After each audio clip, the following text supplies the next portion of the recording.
So I'm going to keep them around. Yeah. And that's tough. That's a tough decision to make because you could very easily just have a bunch of yes men and yes women around you. They're just, yeah, girl, go ahead, do that shit. You right, he wrong, they all wrong. I can't believe you didn't get that promotion. No one else is more qualified than you. You a boss, bitch. This is a weird world. It's just because it was just so much responsibility this is how we're starting. This is awesome. Hello, everyone. How have we been engaging with social media? Tell me. You're watching a lot Earl. How are you? You're watching. Thank you for being here. This is awesome. You're watching a lot of videos of like little clips and stuff. So what are your algorithms like? What's going on? It's funny. My algorithms are very strong women with enormous butts and enormous arms. Oh, okay. Just like gym stuff. Yeah, so I watch a lot of gym stuff. I've been learning a few things on there. I'm trying to save those videos and then come back to them a little bit. And I've never done the TikTok thing. So I've been just giving a bit of my time to just seeing what's out there and the trends. And it feels funny because... How long has it been since you started doing that? Maybe like a few days. And how strong is the gravitational pull to not very stay there and keep scrolling? No, it's not very strong because I think I'm like fulfilled quickly. Okay. Because I don't care, thankfully, anymore to mindlessly scroll doesn't call to my attention, but I do enjoy. Now I have figured out like watching some videos about a certain subject or idea. Mm-hmm.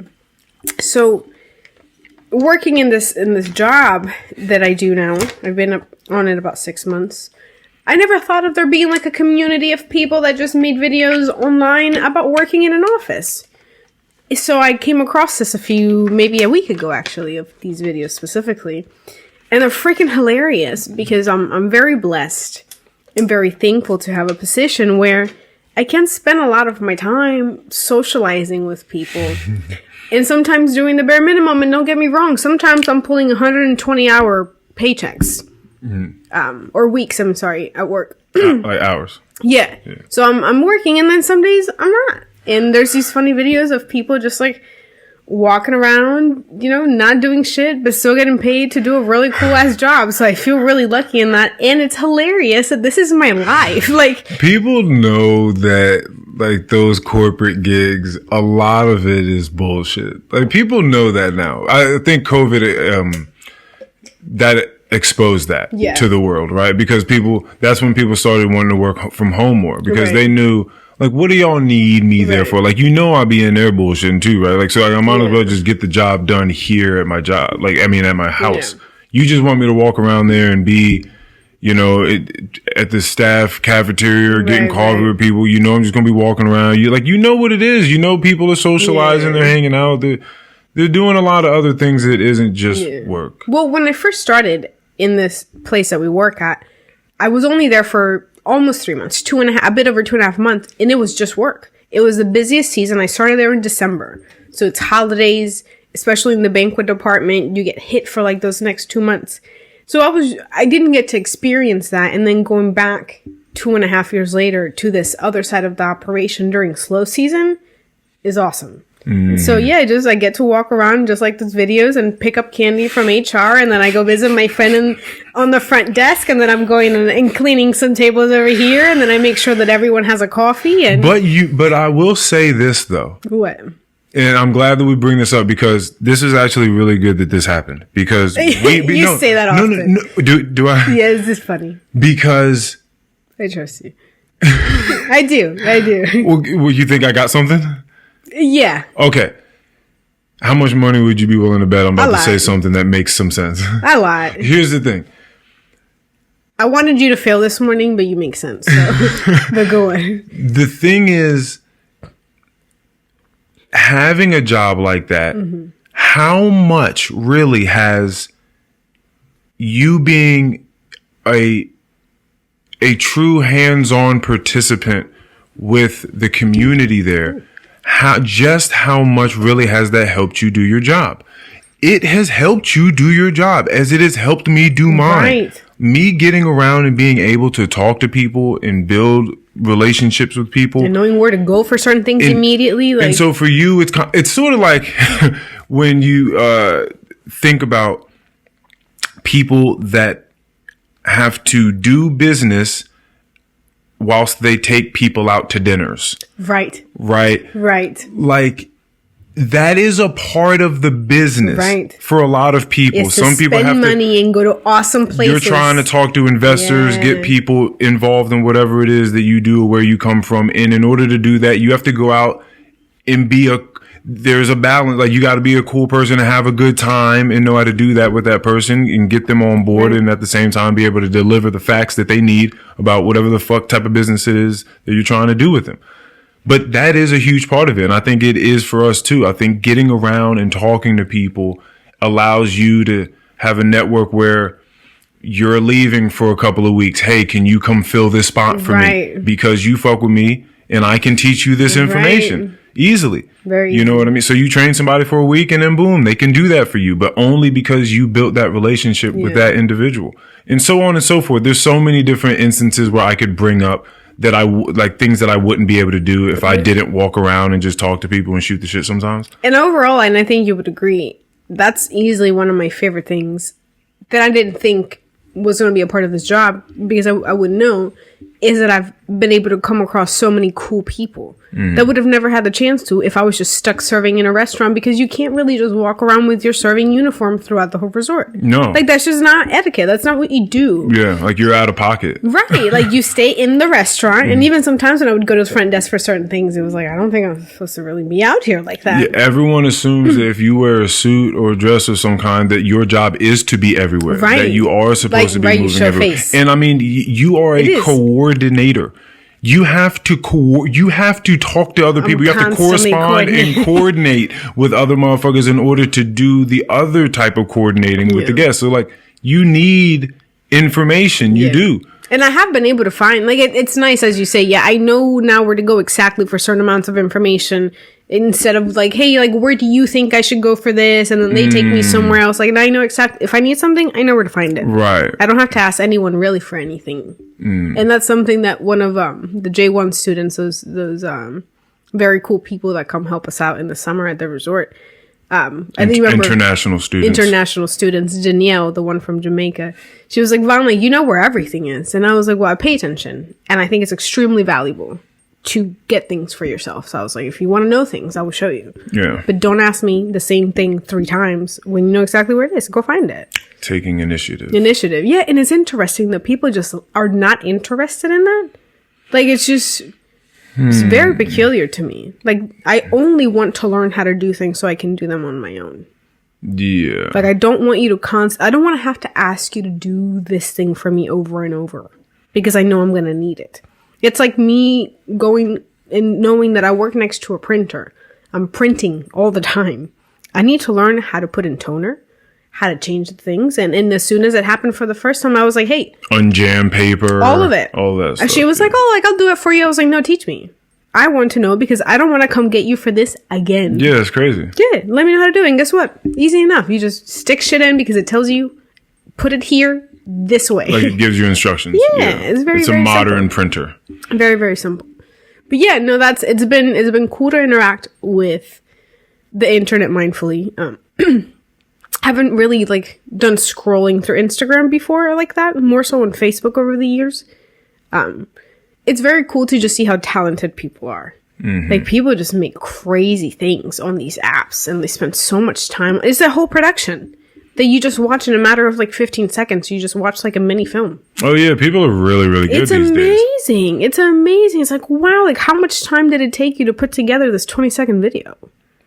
Like, that's crazy. Because I've made one TikTok before for Borinquen Botanicals, and that took me hours. It took me hours. I was like, I'm exhausted. But also it took you hours because you didn't know what the fuck you were doing. But if you're someone that does this every day, you probably go through the motions much quicker. Yeah, I'm sure of it. Like, whatever filters and lighting and cut scenes and voiceovers and little sound implementations and stickers and shit. Something that has come to mind because I have been reflecting on why I'm spending some time on these apps and how it makes me feel. And as we've been speaking about in the past few weeks, it feels very nice to loosen up and just like have a few laughs off of Instagram over some funny things that pertain to my life. Mm-hmm. Like it doesn't have to be just don't watch one video and just only insightful things. Like well, that's why I was asking you. That's one reason as to why I was asking you how you felt about your sense of community.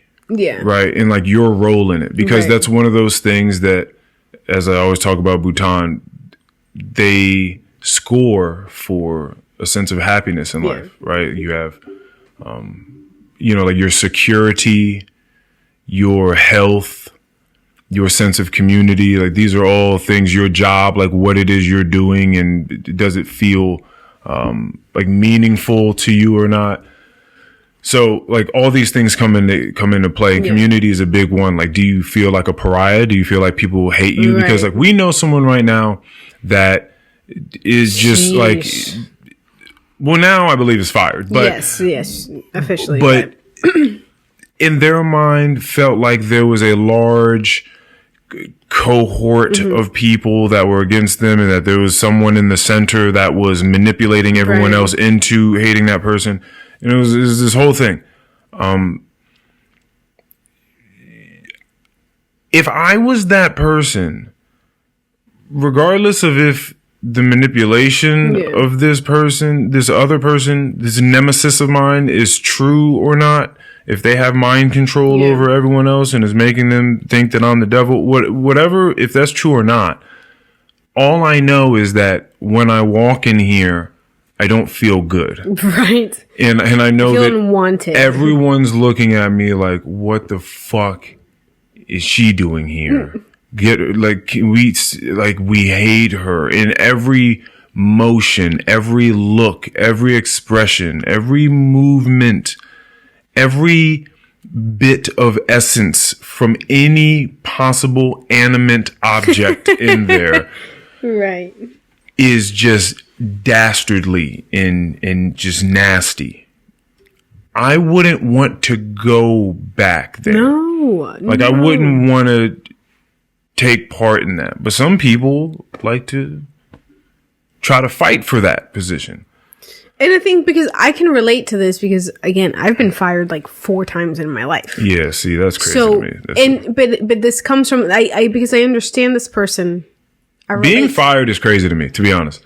Because it's either one or two reasons. It's like either you suck at your job, which is crazy to me. Like you're so incompetent at your job, like they had to get you the fuck out of there because you are hurting the business.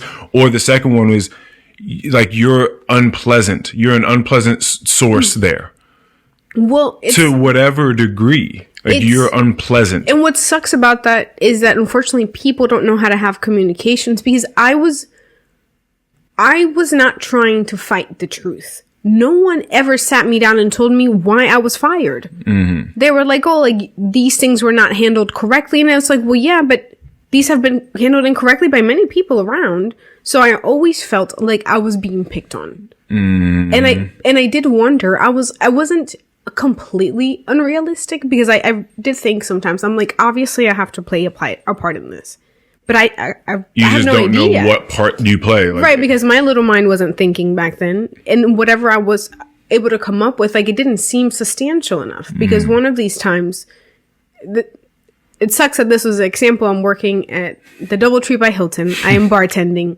And I'm literally working with a meth head. Like, I've seen people methed out before. And she's delirious. I closed a bar one day. She opens it. And we're down like $200, which means I lost the $200. But Von Marie would never turn in a cash drawer $200 short because I would never do that. Not $200. That's crazy. She was working the night before. And all I said was like, hey, we know that so-and-so is a meth head. Like, we know this information. Like, whether we accept it or not, something's off here. I was like, I would really like for you to look into this. Like, at least investigate. Like, look up the cameras. Hold on a second. Who did you... To the managers. All right. And I didn't say it like that, but it was known. But you did explicitly call out this person's drug problem. That has been documented before. Like, I know. I feel like that shouldn't have happened. I think that that's very important. That's pivotal to the situation, because the money was there when I saw it, but I'm the one that's lying now because they're believing that the cash drawer is short. Yes. So now they're believing the meth head over me. It wasn't even a conversation before. It's like, hey, Von Marie, you owe us $200. It was like, no. Like, we need to investigate what happened here. Okay. So, and then I got fired because I accused my coworker of stealing. I was like, when that happens, like, you investigate. Like, of course I'm accusing someone because I'm saying that I'm not the one that's guilty. Right. And I believe this other person to be guilty, and I believe there should be due process here. Mm-hmm. And then I got fired for the cash drawer. Yeah. So... I don't, again, I'm clearly not the manager, so I don't know exactly how I would have handled that, but... Would you have fired the person that is coming to you and asking you to politely investigate the situation?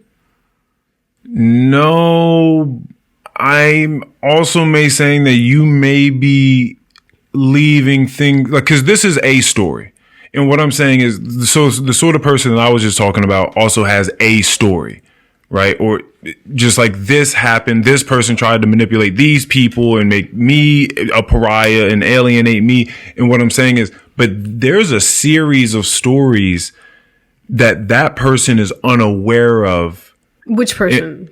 I mean, everyone, but like, who are you specifically? This quote unquote victim, the person that is now fired, the person that had a real issue and was going to people and feeling like it was not being taken care of by anyone on any level. Yeah, and what I'm saying is they were unaware of all the moments that actually got them to that point. But that's what I'm saying. Like, that's the whole point of the story, is that I don't think I got fired because I accused someone else. I think there have been many issues, but they never said, hey, Von Marie, you suck at this, and maybe you suck at this, and maybe you suck at this. But it's like, hey, we don't actually like her, and this happened, so let's get her out. Okay. Yeah, that's where I'm going with this. I got what you're saying. Yeah. And that's kind of what happened at every job. I had, a few shortcomings that weren't that big of a deal, and then I did something that was out of pocket, but they didn't want to address that issue.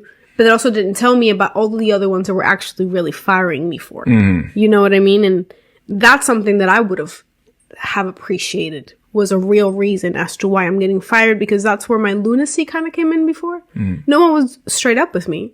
So I'm like, but nothing's really that wrong with me. Like, people are just like shitty. Yeah. Like, because I can see where I shouldn't have done some things, but they weren't worthy of me being fired. Mm-hmm. But you're also not telling me the truth. And I can't be objective about myself in that way at that point in my life. So. Right. Yeah. Yeah.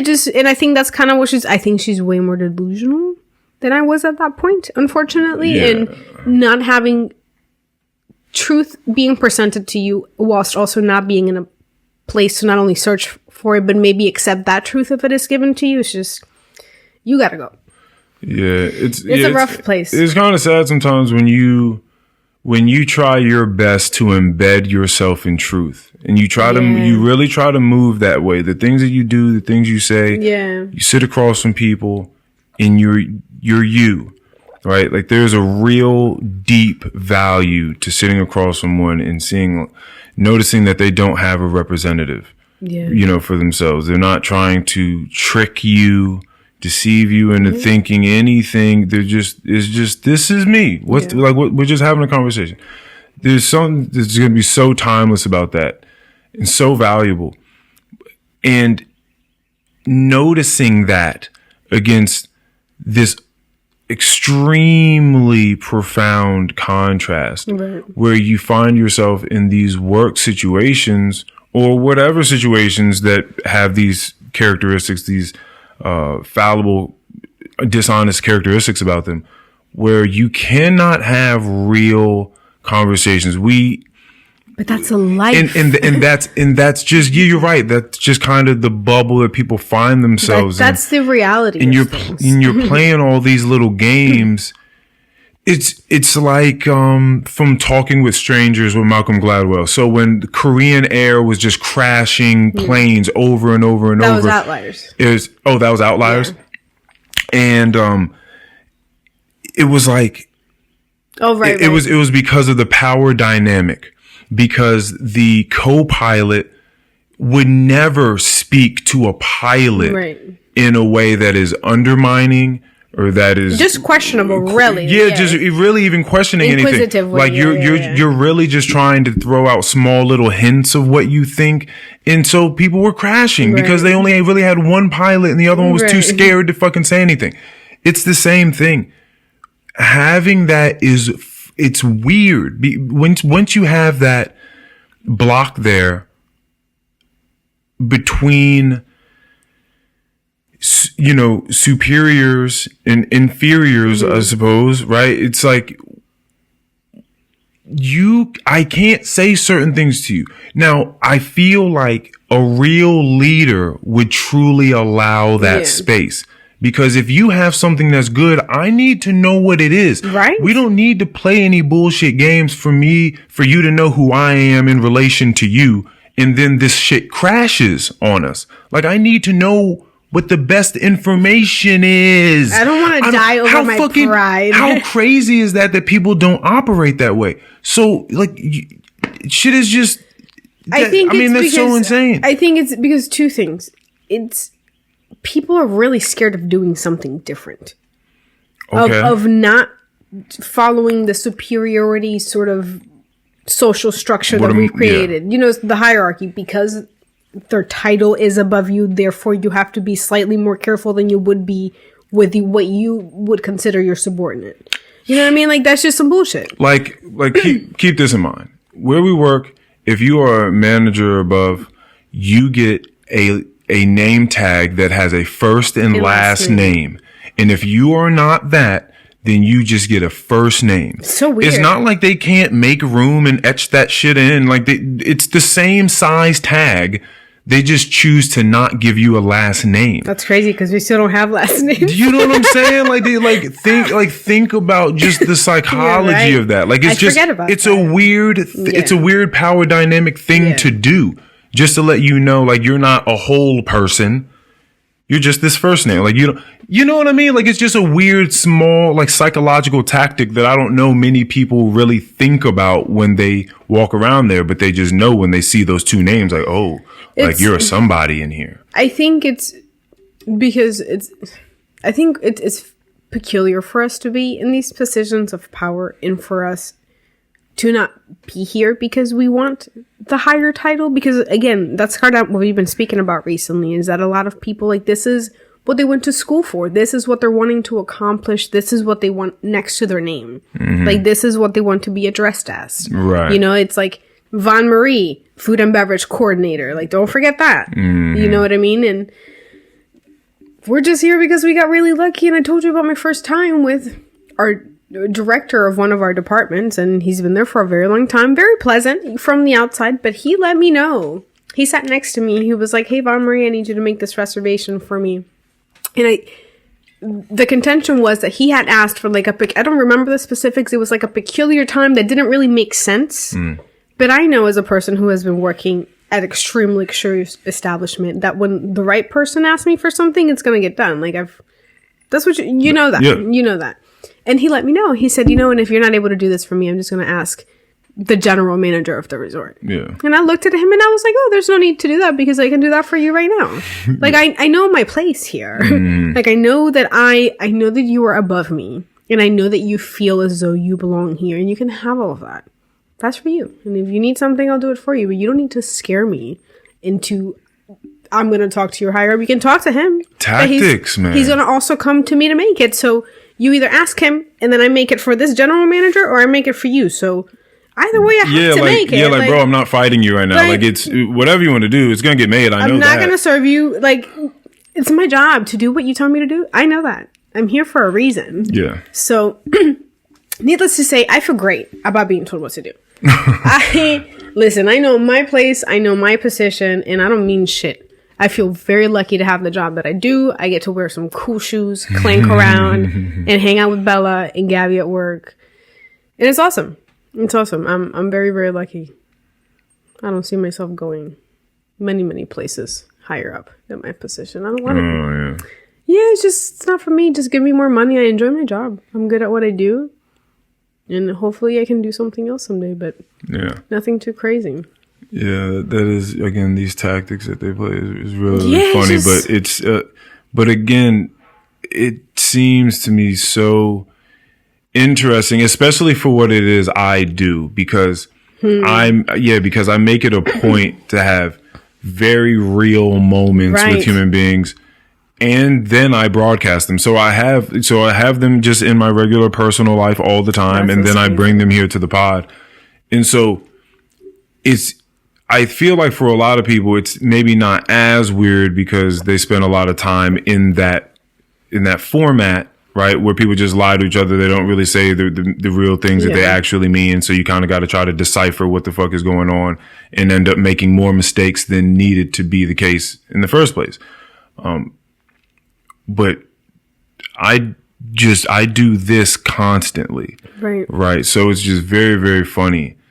Because you kind of just go into a make-believe place every day. Yeah. That's kind of what it is. It's like you go to a place where like it's a show, it's a movie, it's a make-believe place, and people are walking around playing these little roles and it's playing these games. You meet real people every once in a while, and that's awesome. And you're able to look at them and be like, well, like, you're not distracted by all the bullshit here. Like, that's really nice. Like, isn't, you get to have real conversation, and then they end up on the pod. Because not everyone, thankfully, is there. A lot of us are just really good at playing the game when it needs to be. It reminds me of Mikey. How so? Yeah, just because this is kind of what it feels like for me. Some sort of weird show or game or other reality, and especially when I go to work. Especially when I go there. But when we're all freaking out over menus, and because we can't find the right glass for the one restaurant because we're using another restaurant's glass, it's like, all right, yep, here we are. Let's all freak out about it. Yeah. We're going to have to use regular bullshit. White paper over cardstock today. So we're going to fucking lose our minds if our executive chef sees that we have paper menus out right now. Someone's getting fired. So it's one of those things, man. It makes me laugh. Yeah, I think that's why I've gotten better at my job. You have obviously been very helpful for that, because at first, a lot of things are going wrong and we're missing a lot of stuff and things are not adding up. And, I don't think necessarily my position was done to its optimal ability before. And there's just a lot of catch up being played, and I'm kind of freaking out because I'm responsible for a lot of things now. A lot of things. I was just serving brunch before, just eggs and bacon. Yeah. And now I have a lot on my plate, and answering mad emails from 100 people and coordinating a bunch of just private parties and dinners and cooking classes, banquet events, and you gotta handle some issues with some people because people are upset because you can't get certain stuff done, and you got to print out menus for like 3 different restaurants. 4 with the market, that are constantly rotating wines and beers and new menu items and stuff like that. And the sommelier forgot the wrong wine this week, so I have to reprint the 200. And this other guy doesn't know what he's doing, so it's 600 pieces of paper later. Then the restaurant needs you, so you got to run upstairs and you got to serve tables and go work on the expo line and get food out of the kitchen. And room dining is missing their host, so I have to go over there and pick up the phone and start talking to the guests. Listen, man. And after having those moments where I'm calling you, I'm like, the fucking menus got me pooped. I'm exhausted, and I've printed and I've printed and I've printed today. I've been printing like it's nobody's business, and I'm tired. And once I was able to let that go, my life became really awesome. Yeah, man. It's just because it was just so much responsibility. Printing and printing and printing all day. I can't stop printing. I just keep printing at my house. You were tripping. It was just a lot. It was just because it is a lot of responsibility. Right, and then I was really able to tune in with the help of our multiple psilocybin trips. That was just so illuminating.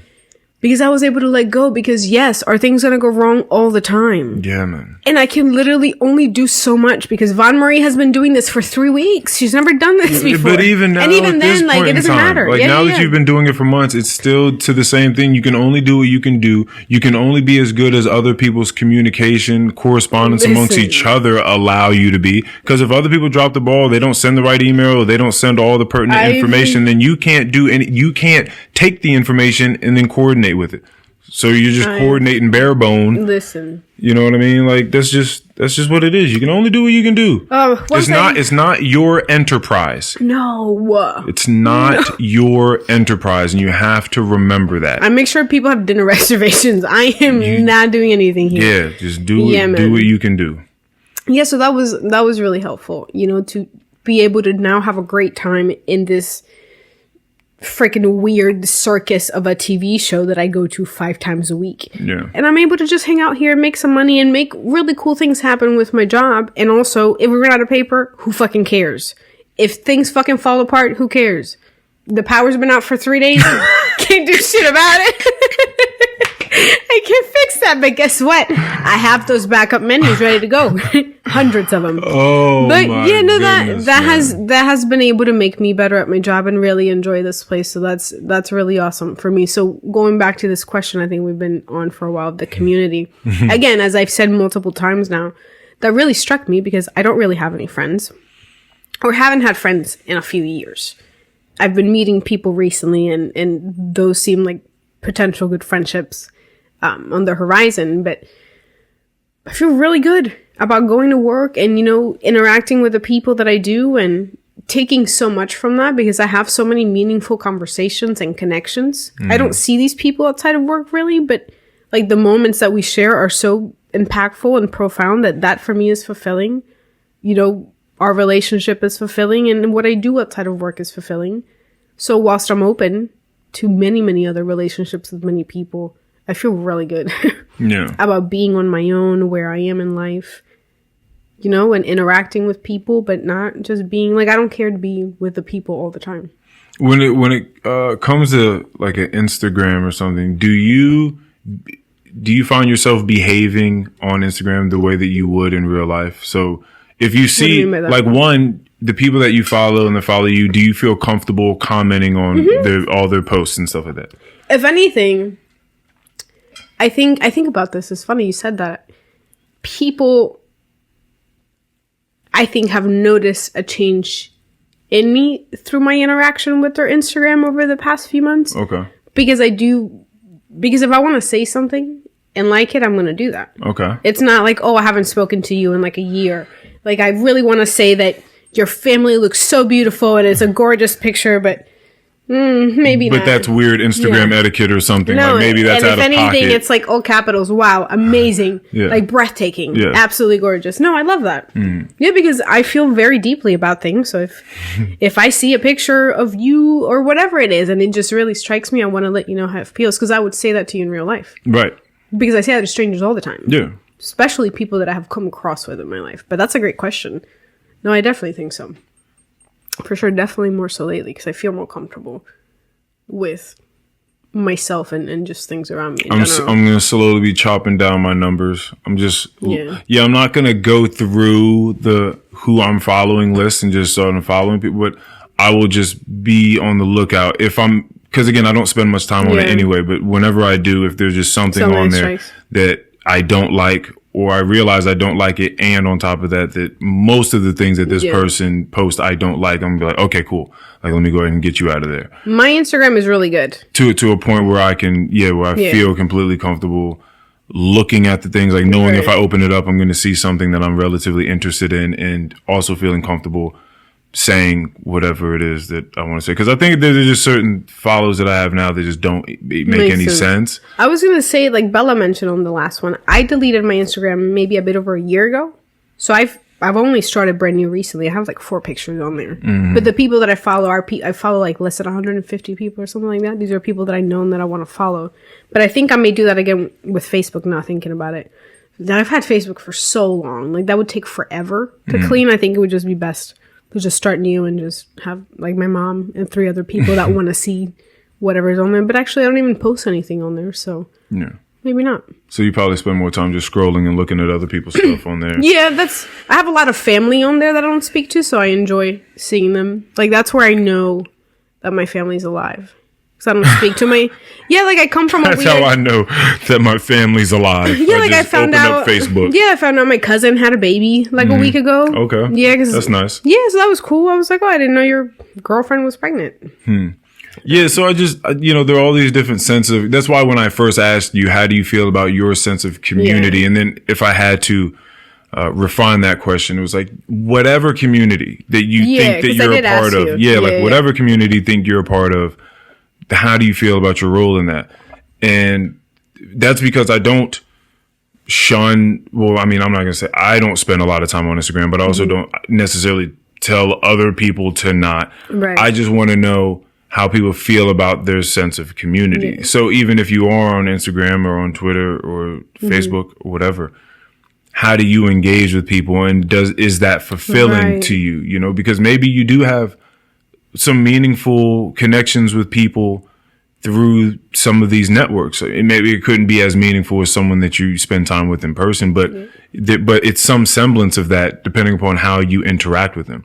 Like if you genuinely happy to see certain accomplishments that they go through or milestones in life, and you're commenting is like, oh shit, I remember a couple of years ago when you were just talking about this thing, and then now you're accomplished, like you're doing that thing that I'm so proud of you, to have that sense of, like, if someone was commenting like that on your post and you don't really hang out with that person, but they're a part of this community on social media and they've seen you, that'd be like, oh shit, like that's, I would think that would be cool, but then there's also this other side where it's just like, ew, fucking weirdo. Yeah. Like, why is this nigga on me like this? Like, why? So that's a weird thing too. People are so weird. Yeah, that's a weird thing too. But if that's ever the case, then we shouldn't be following each other. Right. Like, if you ever you have to unfollow me if you feel that way about what I said. Right, because I'm not going to know. Right, exactly. So I'm going to keep saying that type of stuff. So you need to unfollow. You need to block me or whatever. Yeah, that's very, very true.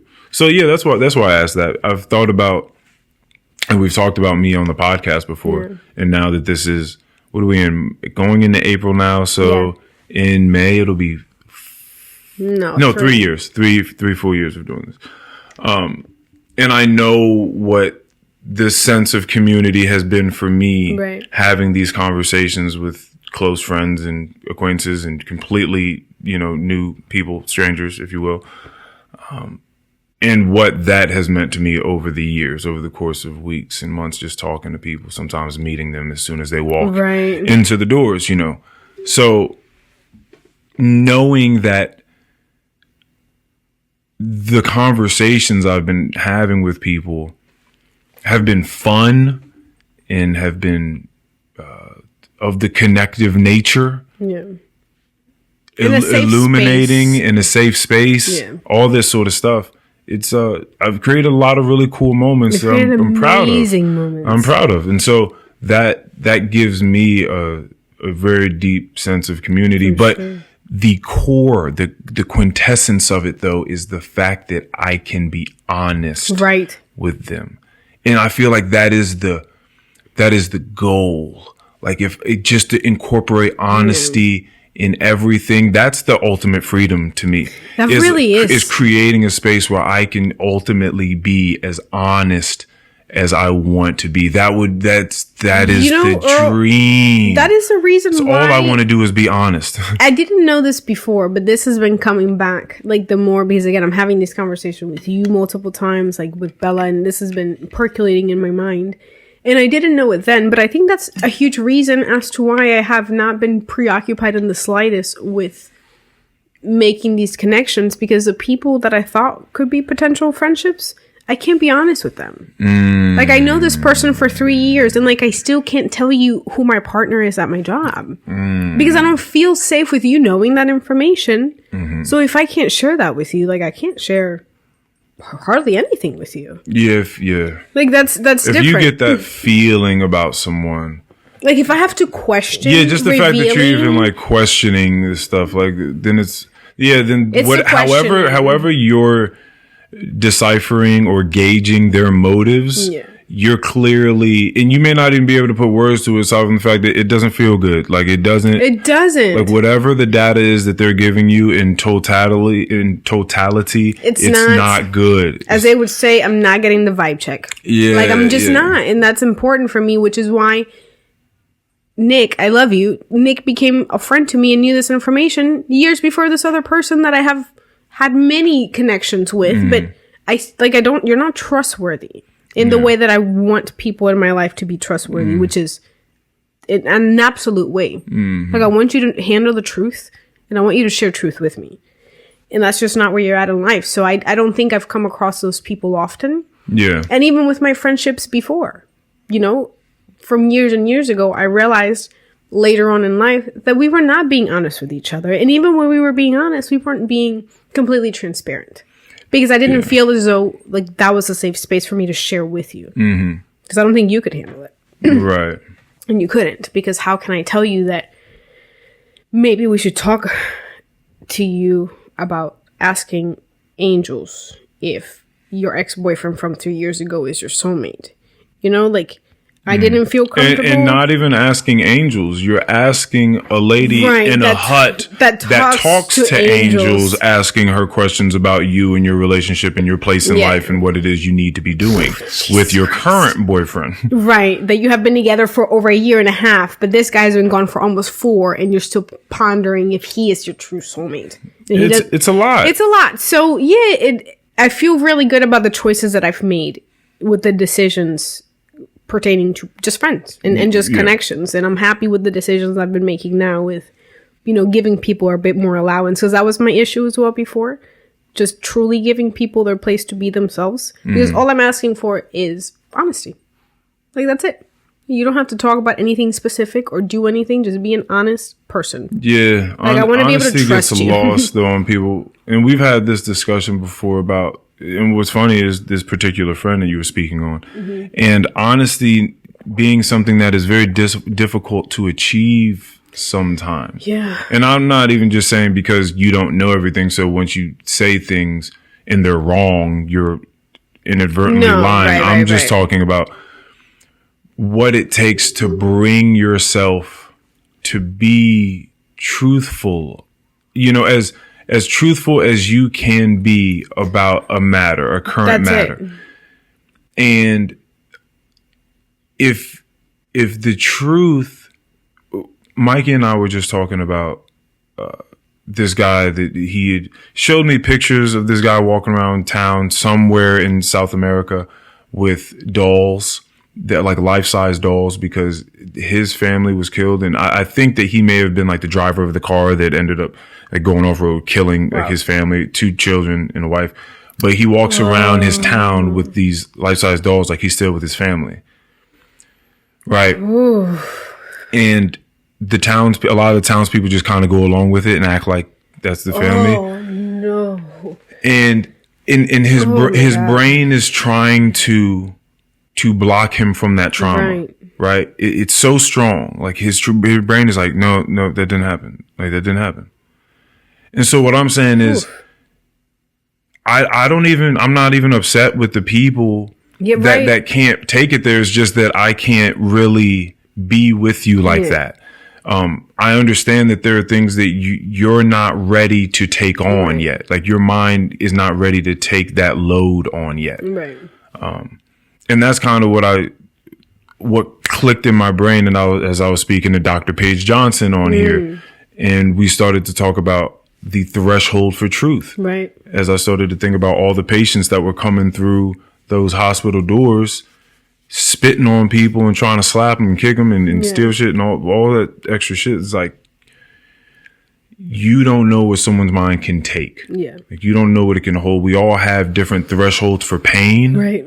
And that pain could be physical, like getting a tattoo, or it could be psychological, like taking on a certain amount of painful truth.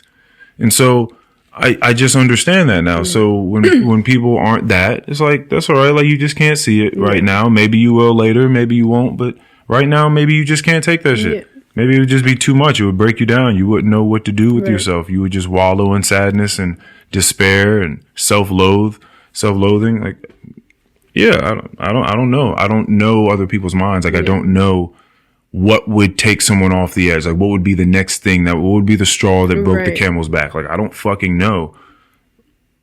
I feel pretty resilient on this side. So the truth is fun for me. Right. It's fun and it's liberating to be that way. Having this conversation, you know, I also forget which is something that I remarked on with Belle. I've done much better recently in life, because before I was like, well, truth makes the most sense and it saved my life, so why aren't you doing it? Like, Right. why aren't you having... Because if you don't like something, then tell me. Yeah. And tell me why you're traumatized about our childhood together. Don't just fucking treat me like shit. What is your trauma? Because I'll tell you about mine. Let's talk about our trauma. Like, what's wrong with you? So I've been able to, again, chill out, which I really, like, I have to give most of the credit. Not really most, but Shrooms has allowed doors to open so I can put in the work to change that mindset, because now I'm able to let people be who they are and meet them what they are, if that's what I would like to do. And if I don't want you to be my friend because I don't think that you can uphold truth like I uphold truth, then I won't do that, and that's okay. That's totally okay. And we can share whatever relationship we share, but it won't be like, we're not going to be friends outside of work or wherever, you know? Yeah, like there's and that's fine. That's totally okay. There's so many various degrees. It's not just like stranger, acquaintance, friend, best friend, lover. That's funny. like yeah, for sure. There all of these Life have is nuanced, huh? It's very nuanced. Is like all say? Of those different levels have different levels in different ways of attaining those levels. It's very different. Yeah, it's multitudinous. Yeah, it's different. Yeah, it's very multifaceted. All of everything. You can't just take it that way. So the thing is that it's not that I dislike you. Yeah. I most certainly do not wish any harm on you at all. I like you for what you can be right now. Right.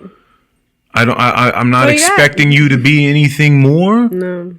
Like I just, for what you are, I can account for these things, and I can say, man, you know what? You're funny. Yeah. And say, you know, it seems like you have a good heart, like you come from a good place. Right. Hardworking. And also a little delusional. Right. It's always delusional. You know, there's some delusion. And often dismissive of good information. You know, and you know, and a lot of that good information is truthful. It's truth. And because you dismiss that, there are going to be run-ins where, like, if we spend enough time around each other, there are going to be times when a decision has to be made or a thing has to be said, and I'm going to pick the truthful route. And you may not pick that route, and you may not picking that route. Maybe that may have some effect on what I'm doing. And I can't allow for anyone else to now have me veer off into an untruthful way of living. Like I just can't do that. So just meaning that I cannot attach my car to a misled representative, a misled lens. Like I don't want to hitch a ride with that. That doesn't make any sense. Right. So that's a good analogy. Yeah, I don't want to do that. I'd much rather just take my own route and just like, this is what we're gonna do. Right. So yeah, that's that. But I love people, and I understand that people are where they are, and I always just look back at all the ain't shit versions of me. Yeah. And I'm like, look at what you have done on this planet. You know, a lot of fuck shit. I was listening to Joe Rogan this morning, and this other cool guy. I need to do better about remembering who he's talking to. What did he do? I don't really remember. He was like what a did mix. He look like? He's Egyptian. I know that. His last name is spelled Aitta, Aita or Aita. Peter. Peter, yes. Did you listen to him yet? He's like a nutritionist. Yes, he's like an Andrew Huberman type sort of guy. Like, they're in the same circles. But I believe that he's mostly geared towards nutrition, though. I think so. Yeah, maybe. His new book. Yeah, he said it took him like 6 years to write. I think so. Okay. Yeah, forget exactly. I didn't watch this episode, but he's been on before. Okay, I had never heard of him, but they were just speaking essentially about having a good quality of life and all their different things. And he was speaking of Joe Rogan, who is now 55. He mentioned, like, he would just like to observe himself at 21, and then. Peter asked him, he was like, what would you ask himself? He was like, no, I wouldn't ask him anything. Like, I'd like to watch him. And I forget exactly how he worded it, but he used such a perfect phrase, because I've always thought about this, and I don't think I've ever shared this with you, because I didn't know, I guess that this is a word that I could put on it. And again, his phrase was so good, but he says that when he thinks of himself of 21, and I'm thinking of myself from ideally like 17 to 24, which was extremely recent in my life because I'm only 27. So I'm not looking back 30 years like Joe was, but nonetheless, like that sentiment resonated with me. It was something like he's looking at, when he thinks of this person, he just thinks of like a distorted reality. Okay. Like just something that was not even real. Mm-hmm. Like you can kind of remember it, but not really. And that's really how I remember my past life. Mm-hmm. From 18 to 24. Like so much of it, I don't remember. Like it's really blank in my mind because I was really daydreaming through it. I wasn't mindful to any degree. I'm thinking about a gazillion different things. So I'm losing the present moment more often than not. So I'm not even here. Like, so when I think back, like I have these moments, like these memories that stand out in my mind, but I could not give you that much information from 18 to 24, which is peculiar. Because I can tell you so much about the past 3 years of my life. It's crazy. Like, I can walk you through my days now. I can break down, like, hours, minutes. Like, I know exactly what happens in my day. Like, if you were to ask me sometimes, like, what color cars I saw around one time, like I'm paying so much more attention. And back then, I was just I was dreaming through it. I was dreaming through it. Just making whatever decision because why not? Yeah, I mean, no one would expect you at this point in time to be able to look back and talk about what color cars you saw when. Well, yeah, no, that's excessive, but you get the idea. But the gist is that you're paying much more attention, and that, again, you can really talk about the jam-packed 3 years of experience that you've had and how it's and why, worked on you and changed. Yeah, exactly, and what the sequence of events was and what that means to you in a story narrative type of way.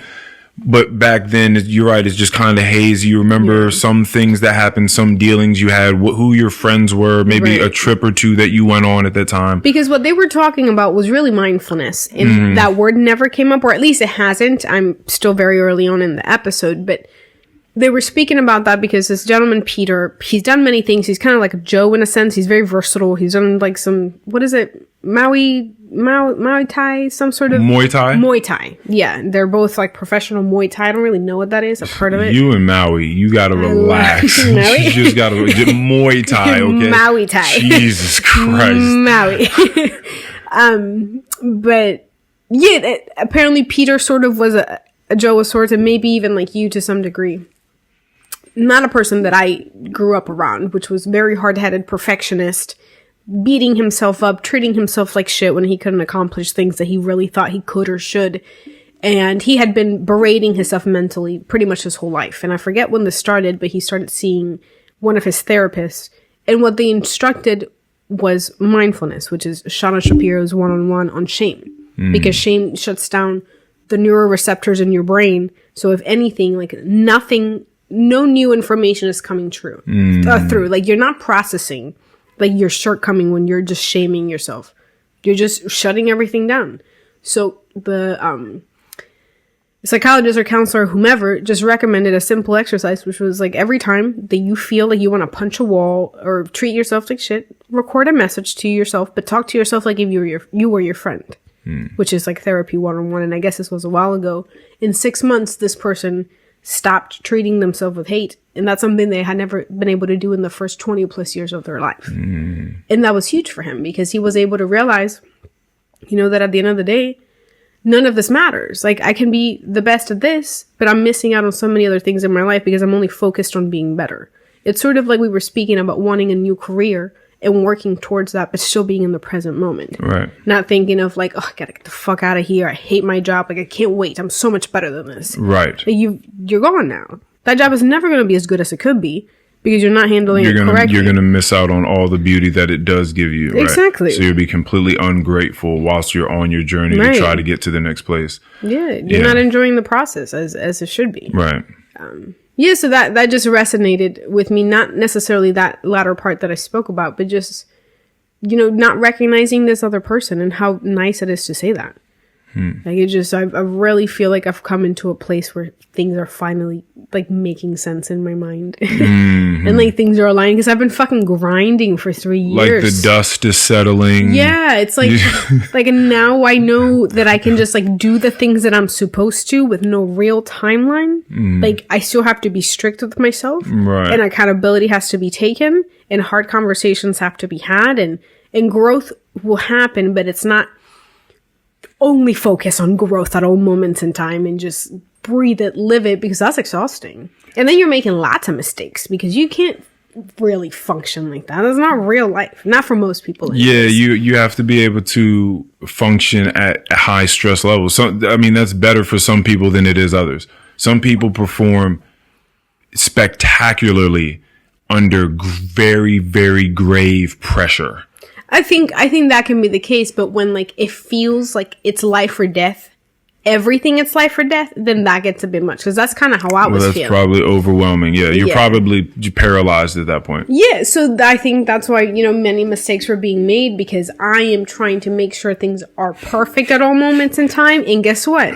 That is not real life. So I'm falling apart and then I'm just ashamed because it's like if I'm working the hardest that I can and it's turning out even worse than we anticipated, like what the fuck are you doing? So what you're saying is you're having diminishing returns at that point. There is no return on investment. Yeah, really. Like you're depleting every bit of what you need in order to actually conquer what you're trying to do. Yeah, but I think I got lucky. I think I handled that time of my life better than I thought that I did, which is why I'm able to speak about it and be at this point now. So that feels really, really nice. No, but what you're saying about being young and not, I mean, just it being a flash because that's really it. It's just like a blink of an eye. Yeah. I just wasted almost like 7 years of my life looking back at it now. Yeah. So it would be, I understand the desire to just want to watch that person. It's like knowing who you are now. Just look at him. Just look at him walk around, pick stuff up, just 180-pound Von Marie just walking around like a mechanic, just saying whatever. Yeah, like what words are coming out of your mouth? Like you're just saying anything. You're just saying anything. Just looking at him like, wow, your brain is really turned off right now. There's nothing happening. Like nothing's actually, like you have not blossomed at all. Like I would never do this shit, but but that's me. Right. Like, oh fuck. That was me most of my life. You should just say things. Like this person's only been here for less than like 2 years. Yeah. That's crazy. Still playing the dishonesty game heavy. A pathological liar. I am a pathological liar. Not habitual. Well, I guess, yes, it's habitual. Not because I'm a pathological person. Like, I'm not intentionally lying. It's just... Well, no, you were lying. Well, no, I was. And you made a habit out of it. What I'm just saying is that it became too normal for me to realize how ridiculous it was to lie about everything. Okay. Like I wasn't just... And for you, that's when it reaches into the depths of pathology. Yeah. Like I wasn't thinking like, oh, like I'm going to lie about everything. It was just easier and better because I was not who I thought that I was. And I just got, misconstrued in my mind. Yeah. And see, that's another thing. So that's another part of the world, like not being real. Yeah, being real is crazy. Like when you can just, this whole episode about to be on honesty. When you just can't, like you can say whatever you want to say about anything. Like you can just lie and feel no shame about it at all. Not even like a second thought. You just say it. You just lie. No, see, the thing is that when I was lying to people, I felt bad about it, which is why at some point in time I was like, yo, I gotta find a way out of this. Like I don't feel good about lying to people. But if you are someone where you're just telling lies all the time, like what is the world that you're living in? Well, that's kind of what I felt like because my life was just so constricted based on my upbringing. I was like, am I ever gonna move out? Like, how does one even do that? Like, I can't do anything around here in freaking Edinburgh, Virginia. Like, where does one go? Like, I'm not going to college. I'm just working at Carrabba's, living at home, like talking to this guy, fucking working in Iraq that I've never met before. Right. Like, my life is not real, and I think I was just so disconnected from reality that I just said whatever. I talked to people. I'm like, yeah, like we'll get married and move in together. But that's what I was trying to tell you. I can't really explain it because I knew that it wasn't going to happen. but you still signed up for it. Like, because like you still verbally told this guy, yeah, we're going to move in and we're going to get married and have the whole white picket fence and the golden retriever and all that shit. Because my life was like in my mind. When I was out in the world, like nothing, what was going on in my mind and the real world never like aligned. Yeah. So I didn't know how to move. That's what I'm talking about. That's what I'm talking. That shit is crazy. But that's what happens, Earl, when you grow up in an extremely restricted environment. Yeah. Like I wasn't allowed to spend the night at friends' houses. Like I said, they're not allowed to come over. I didn't have a phone till I was 15. My parents are going through my phone. Like I have to be sneaky outside of the house, right. Which is why I'm ending up in Virginia Beach. And you're wondering why I'm not at the house. It's because you don't let me do anything. So I'm going to go do the most asinine thing that I can think of because it's what makes the most sense right now. Yeah. Because looking back, is it crazy to go to a guy's house that I've never met before 4.5 hours away from my home in Virginia Beach at 19 years old? 1,000%. The most insane thing that I could come up with would be that. But back then, no foresight. I was like, what are you talking about? Like, of course I'm going to do this. Yeah. But that's what I'm saying. Looking back now, it's like, wow, Von Marie, I was making the most... I was just going over the top. Mm. I was like, I can't do anything. Penthouses in DC, drugs, clubs. Let's do it. Like, it's wild that's what you what being a young person is. You don't. That's crazy that we just make these decisions. You got to give a boy a chance to grow some. You do. Everybody talking like they know something these days. Niggas that can woke, but they broke. Yeah, I mean, that's just what it. You have to let people grow up. Yeah. You have to understand. And this is where the compassion really just bellows out into the whole spectrum of people. Is that, or billows out, I should say, is that you can't account for when people are growing up. Right. And like when people are getting out of certain stages. Now, neurologically speaking, I think we just kind of, around the age of 25, we start looking at people like, you need to get your shit together. Right. Like, you need to, like, when you're getting close to 30, it's I know that your brain is developed now at 25, 26. So I'm expecting a little differently from you now. Right. So I think roughly speaking, that's what people are looking at. That's why when you see someone who's like 35 and they're just like the worst person, you're just like, damn, like, I guess you missed that train. Like why are you still fighting on Instagram with your child's father? Oh man! Why are you still arguing with them at 7 a.m. on a Sunday morning? But that is an arrested development though. So it's like, again, they never got that level up, that upgrade of maturation. Wow. So they stayed wherever they stayed for whatever reason, arrested that particular aspect of development for them. You know, this also reminds me of part of that episode. It made me laugh because it made me just think of you in conversations we've had.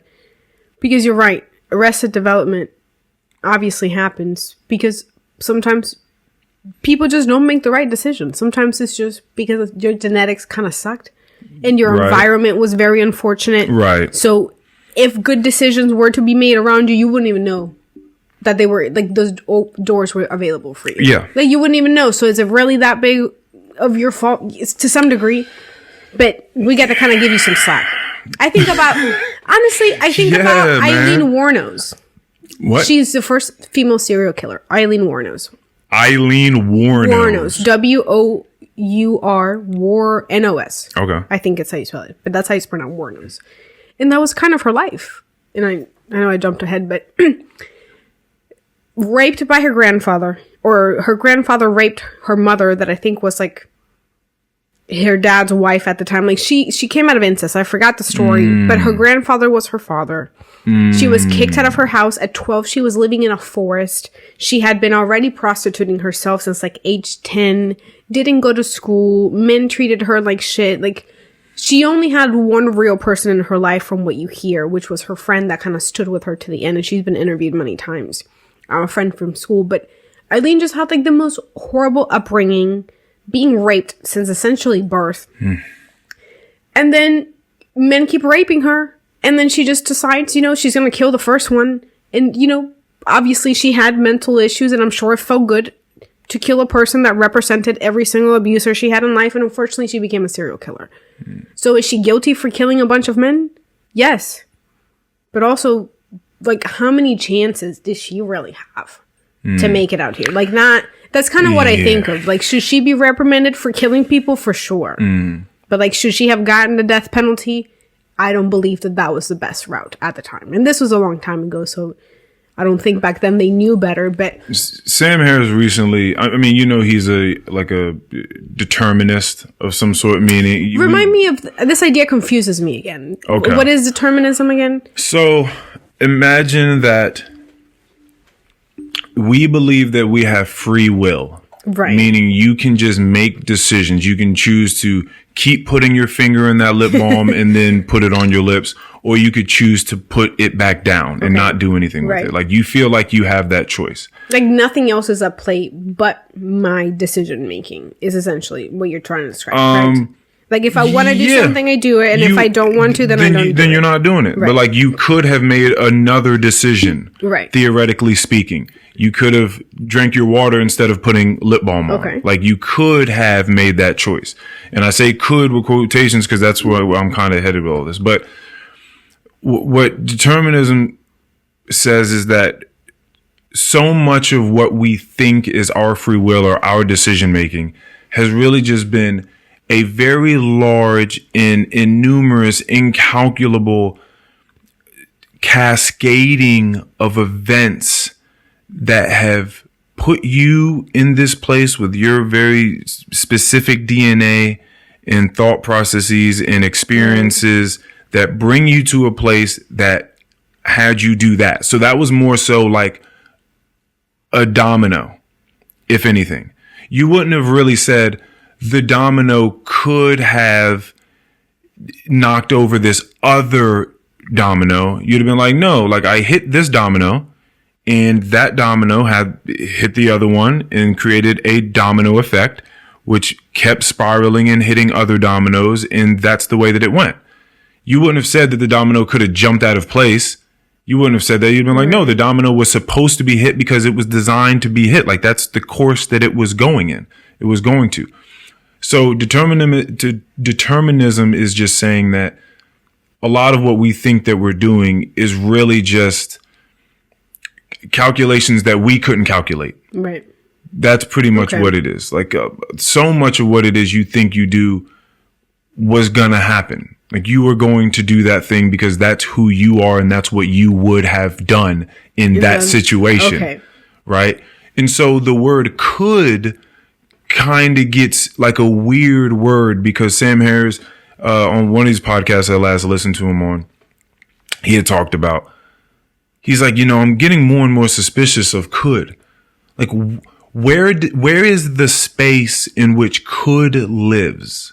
Like, if you do, like, the very next thing you do, you did that thing. You just picked up that water bottle and drank it. You could have not. But what does it mean to say that you could? Where does could live? Like, you picked it up and did it. So what is you could not have? You not picking it up wasn't a thought of yours. You didn't think, should I or should I not pick up this bottle of water and drink it? You just picked it up and you drank it. So where does could live? Where does the possibility that I see what you're saying. Where does the possibility that you don't pick up that bottle of water reside? Where does that take up space or time? It seems to me like you just picked it up. You again, it was not any conscious thought of you to say like, oh, should I pick it up? Should I not pick it up? You just picked it up and drank it. So when we say like things that we could have done, there's a large part of me that thinks that there are just things happening and maybe we have more free will than determinists give us credit for. Maybe we don't. I don't know that balance. I don't know that ratio between what we think what it is that we're controlling and what we're not, and what is really just a cascading series of events that we're swept up in, and we don't even know it because we're swept up, because we're made up of it. Like, we're it. So we think that we're doing something, but we're just here. Just going through these things, and you just swear that you're making all these decisions and doing all these things. So it's just when you talk about people that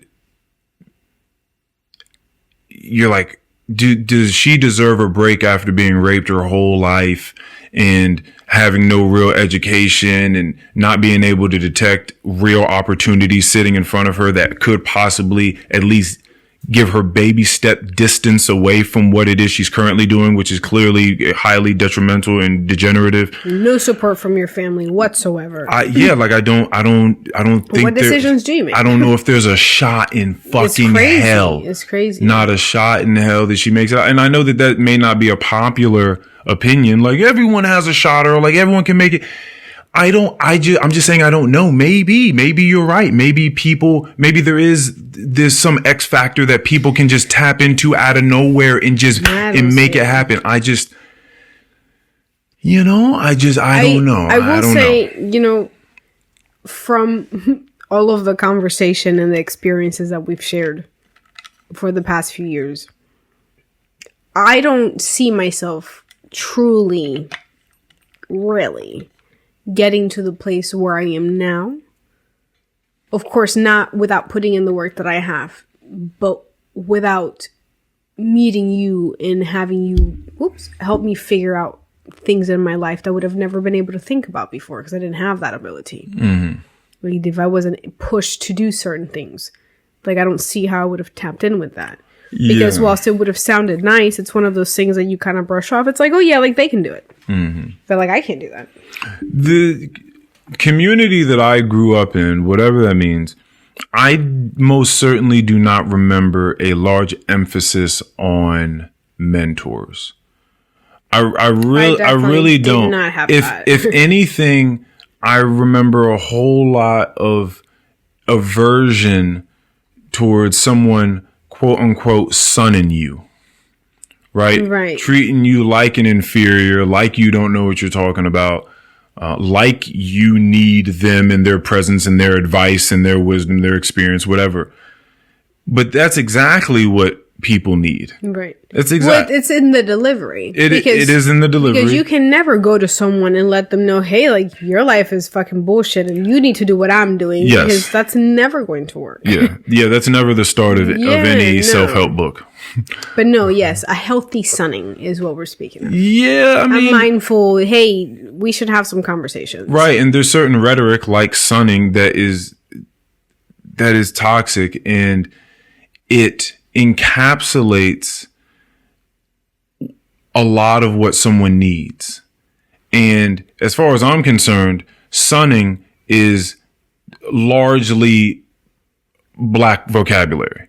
Okay, right? That makes sense. Yeah, like, no, that nigga suns you. Mm-hmm. Like, stop it. Come on. Like, we know what that sounds like. I've said it a million times, right? Just to fuck with somebody. Yeah. Like, oh, damn, you gonna let that nigga sun you like that? Like, oh, shit. Like, you just talk shit. Yeah.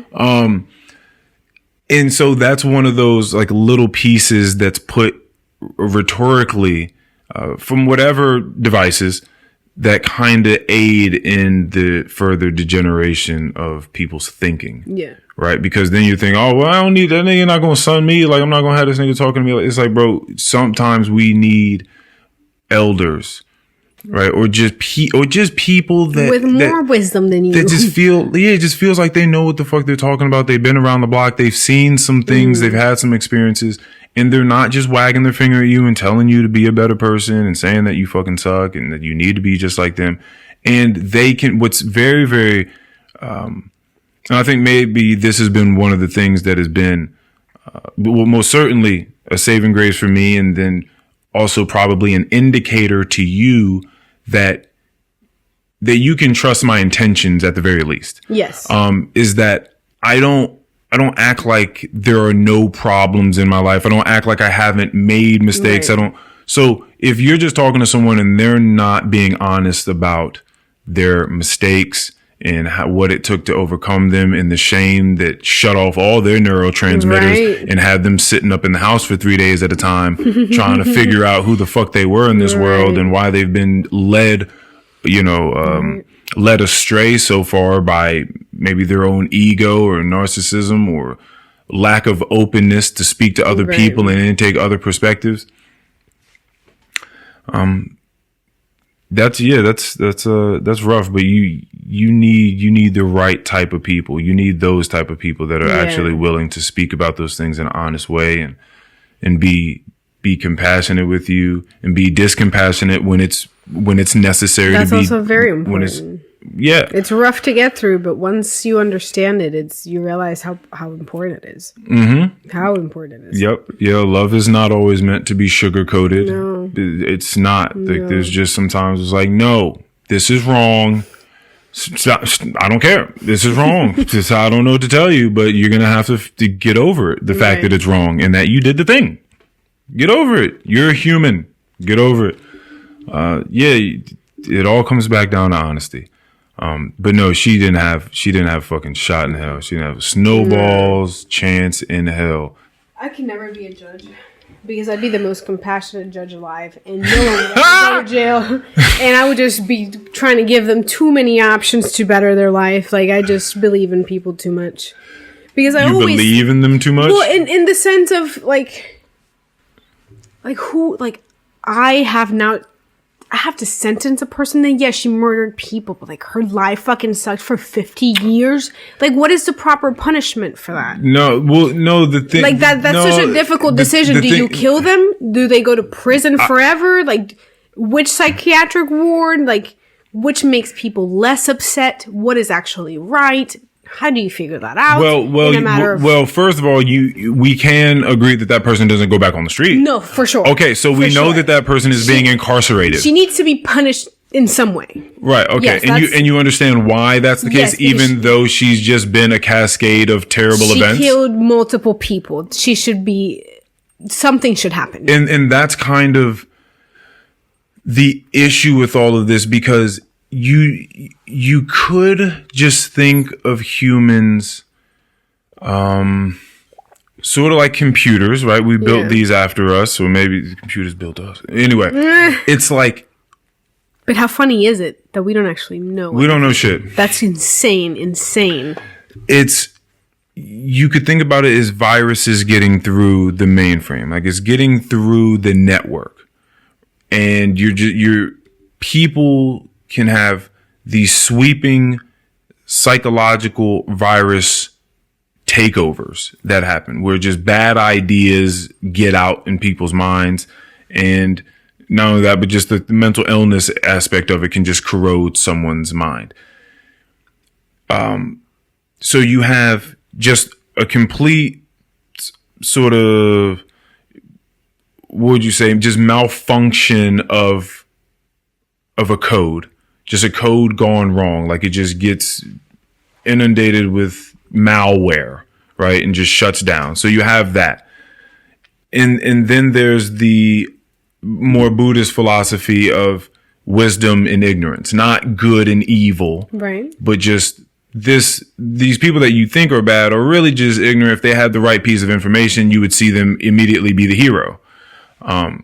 Which I think is a lot of the reason why we love, what do they call them? Like anti-heroes or something like that. They're like a Robin Hood? They're like like the Robin Hoods, like the Deadpools of the world that like kill people, but we still root for them because there's because at the core like there's something good about it. Yeah, okay. But they're not squeaky clean like Superman. Because they kill people. Yeah, like they kind of kill people, but like we like them. But they save us sometimes because we understand that people are more so like that. Yeah. That they're more so fucked up. They're not squeaky clean like Superman, but they're also not all villains, which is why we root against the villains for the most part.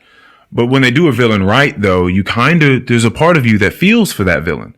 And people are getting better with doing that in film, and it's because I think some of us are getting a better understanding that human beings are a lot of things. Right. And that we can be a lot of things. We can be terrible. We can be just like our oppressors or our adversaries, our opponents. We have that ability. We are that to them already. Right. We just haven't come. Like that's, so it's certainly interesting. And at the same time, something has to be done with that malware. Something has to be done with that malfunction. If something goes wrong in your brain, and you go haywire and start acting crazy and you get violent or whatever the case, something still has to be done about that. You can't just be out here. So there's a way of having compassion and understanding for the maladaptive ways of certain people, just things that are just not going well for them. It's not going to go well for them in the long run. It's going to get them locked up or killed or something like that. Like, it's going to cost them their home, their livelihood, their family, like all these types of things.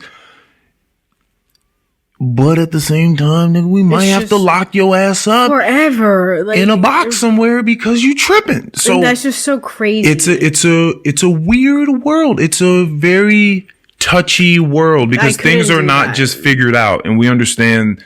That's why philosophy and morality and ethics is so interesting, because there's so many different schools of thought. And most of them are not, you can't just pin them as this is just terrible, this is incorrect. But certain things make sense in certain moments. Right. That you need to, it's nice to know a lot of each of them or some of each of them. Yeah, that reminds me of, Lindsay asking you something along the lines of, like, do you believe this to be like the right way to live or the right path or something like that? And the way that, do I believe that the way that I live is the right way to live, or just like my right way of living? And obviously I agree with your answer, because I believe in that fully. It's like my answer was, I don't believe that I don't have the authority or the knowledge to say that it is the way, but I know that in terms of productivity and alignment with my current aspirations and code of ethics, all of that, return on investment, it seems to be highly effective. This has been the best set of options I've made thus far. Like, this seems to be the best thus far. Right. So I'm sticking with this. And I've tried a lot of things. For sure. And so far, this is pretty good. So unless, like, if I hear something better or if it stops working, then I'll regroup. But right now... I'll regroup. Yeah, like, at the moment, it seems to be going pretty stellar. Right, for sure. So I'm going to stick with that. Yeah, it's just those funky things, man. Yeah, I feel very grateful. But going back to me speaking about Joe Rogan a while ago before, that's... what they were talking about, how weird it is that, some of it is luck and some of it is just your decisions. Like, we were lucky enough. Like, you were lucky enough to not knock someone up when you were younger. And I was really lucky to not get pregnant. Really lucky, because I would have changed our lives forever.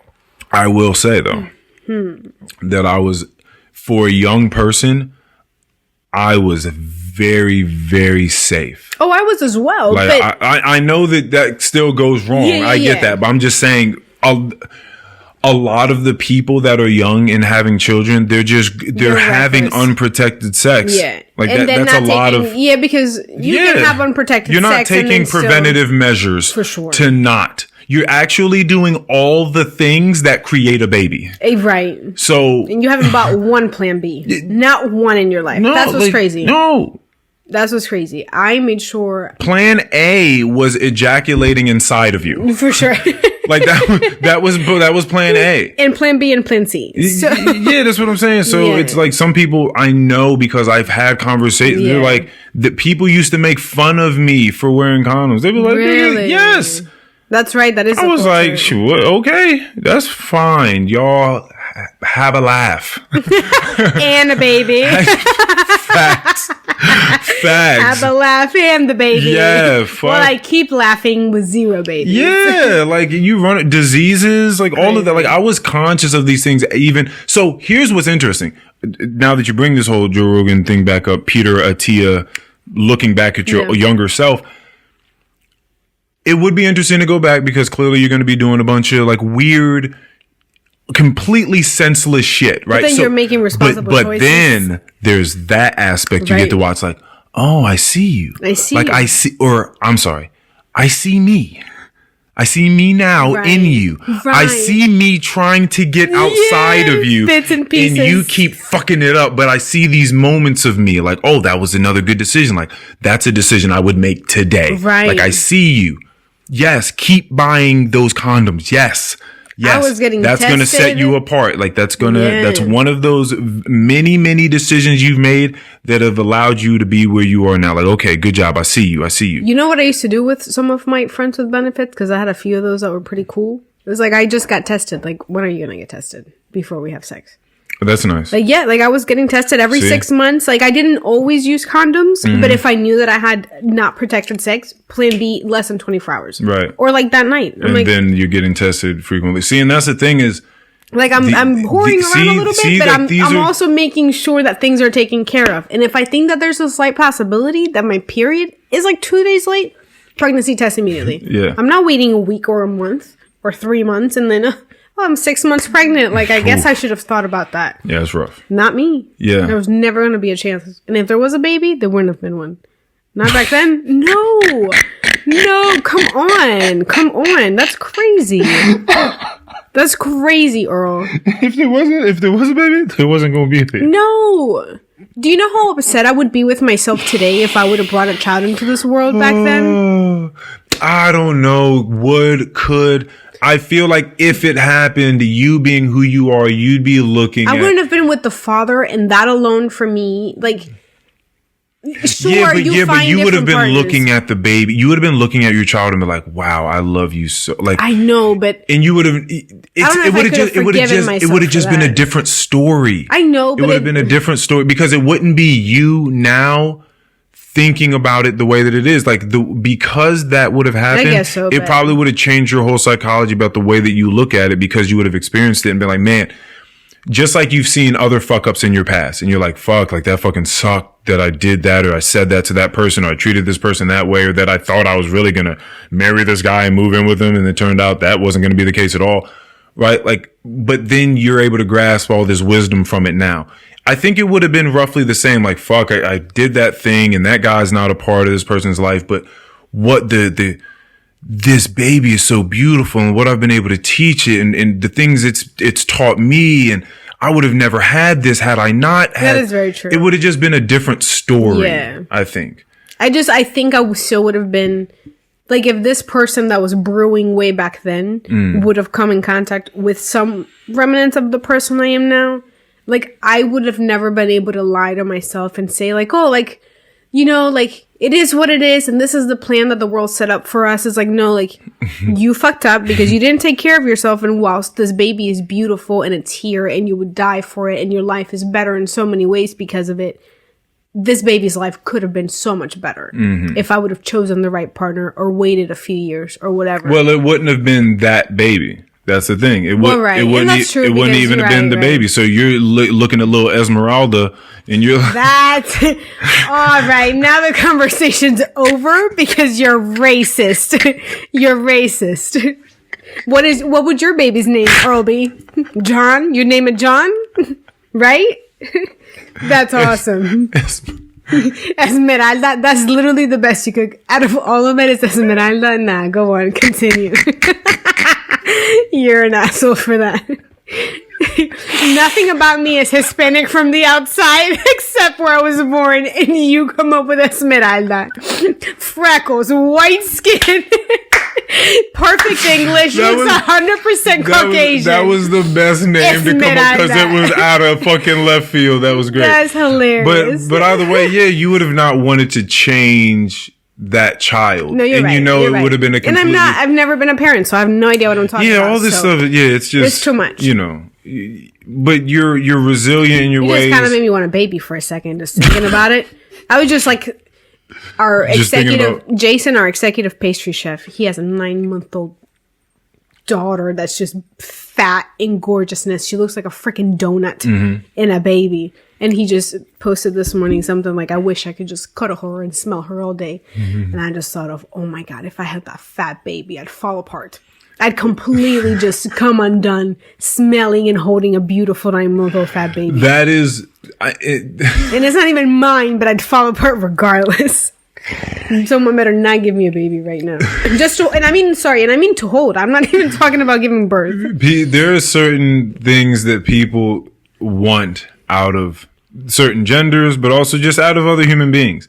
And I think people both want that from men and women. Yeah. Like people want for other human beings to look at children and feel protective and feel loving and generous and all. Funny how that happens. Yeah, like it's supposed to be there, because if not, then you don't give a fuck about the child. Like, it's evolutionarily speaking, it makes sense to care, because if that feeling isn't there, then you don't give a fuck about that child. Like, anything can happen to the child. But how crazy is it to hold a how crazy is it that I held Mikey's 2-week-old baby and I felt like my heart was going to explode from the inside out, and that I was having an spiritual experience with a baby. Well, yeah, how does that happen? Well, you're also highly emotional, and I wanted to die in bliss at that moment. That's crazy. All these words you're using, yes, like it's insane. It's very, very strong. Your feelings are very, very strong. So that. But don't you think that's peculiar for a person? Like that's so funny. I just think that that dial is turned up inside of your system. That's crazy. Inside of that hub. It's peculiar because it's my emotional senses as well as like my sensory. My smell, my taste, my touch, like everything is constantly heightened. And that's why I've enjoyed the past 2 weeks of not really tasting or smelling anything. Because I'll put like pure acetone under my nose when I'm doing my nails, and I'm like, nothing. I got nothing. And all the time I'm like, I smell things from miles away. That's crazy. So now it's slowly coming back. But no, I've certainly enjoyed it, and I've reflected on that quite a lot. Mm-hmm. I'm just like, I can't smell anything. Now I can smell a little bit more. So it's nice. It's like, I can smell a little bit of the eucalyptus. Right. Coming from the humidifier. Well, first of all, that's jasmine and peppermint. So you got that wrong. So maybe you're not quite. It's the menthol from the peppermint that I'm smelling. Okay. That's sort of an eucalyptus as well. That's sort of what I'm getting, something stronger. But yeah. Smelling for me was never that. So every time you talk about something, like, doesn't it smell like cat piss over there? I'm like, what? I don't know what cat piss smells like. One, so I don't have that in my memory to be I can't make that. Can we talk about that for a moment? Not knowing what cat piss smells like? No, I think you're one of the few people, because Bella was extreme, of course, but now that you remark on that, you're one of the few people that just like really did not grow up around animals like at all. No, I ran from a lot of dogs. Yeah, but like you weren't like spending time with animals, is what I mean. Like I feel like most people know what I've never had a cat, but I know what cat piss smells like. Oh, yeah. You know what I mean? Like granted, I have been around animals and I work at a vet's office, but I also don't hear people, like I've never heard someone say like, I don't know what cat piss smells like.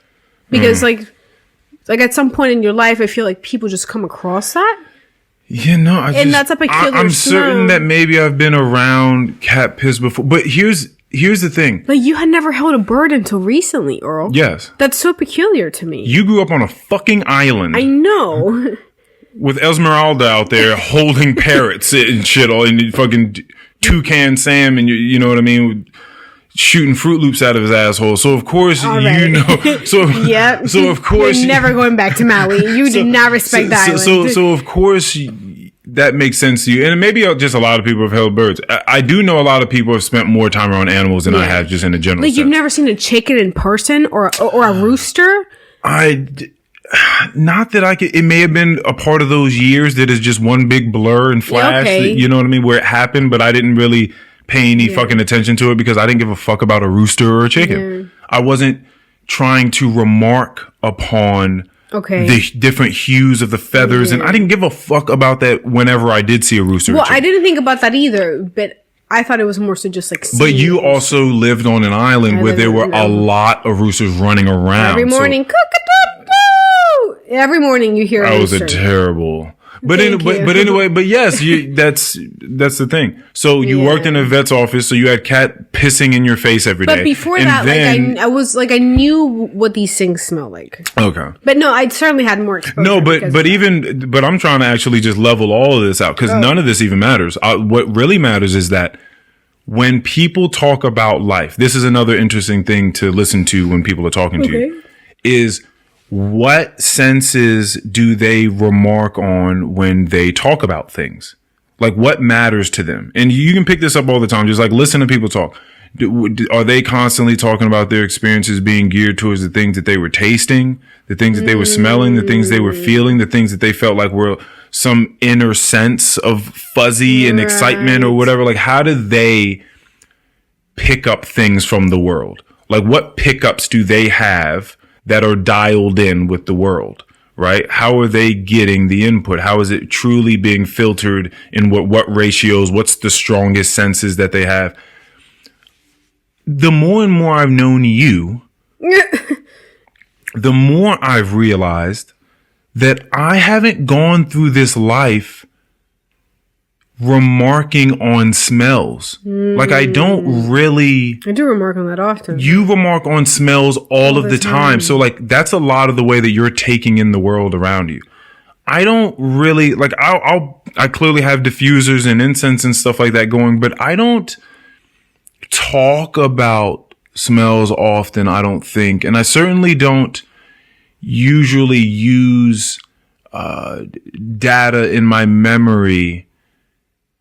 Like, I don't use smell as an avenue or a key to unlock data in my memory.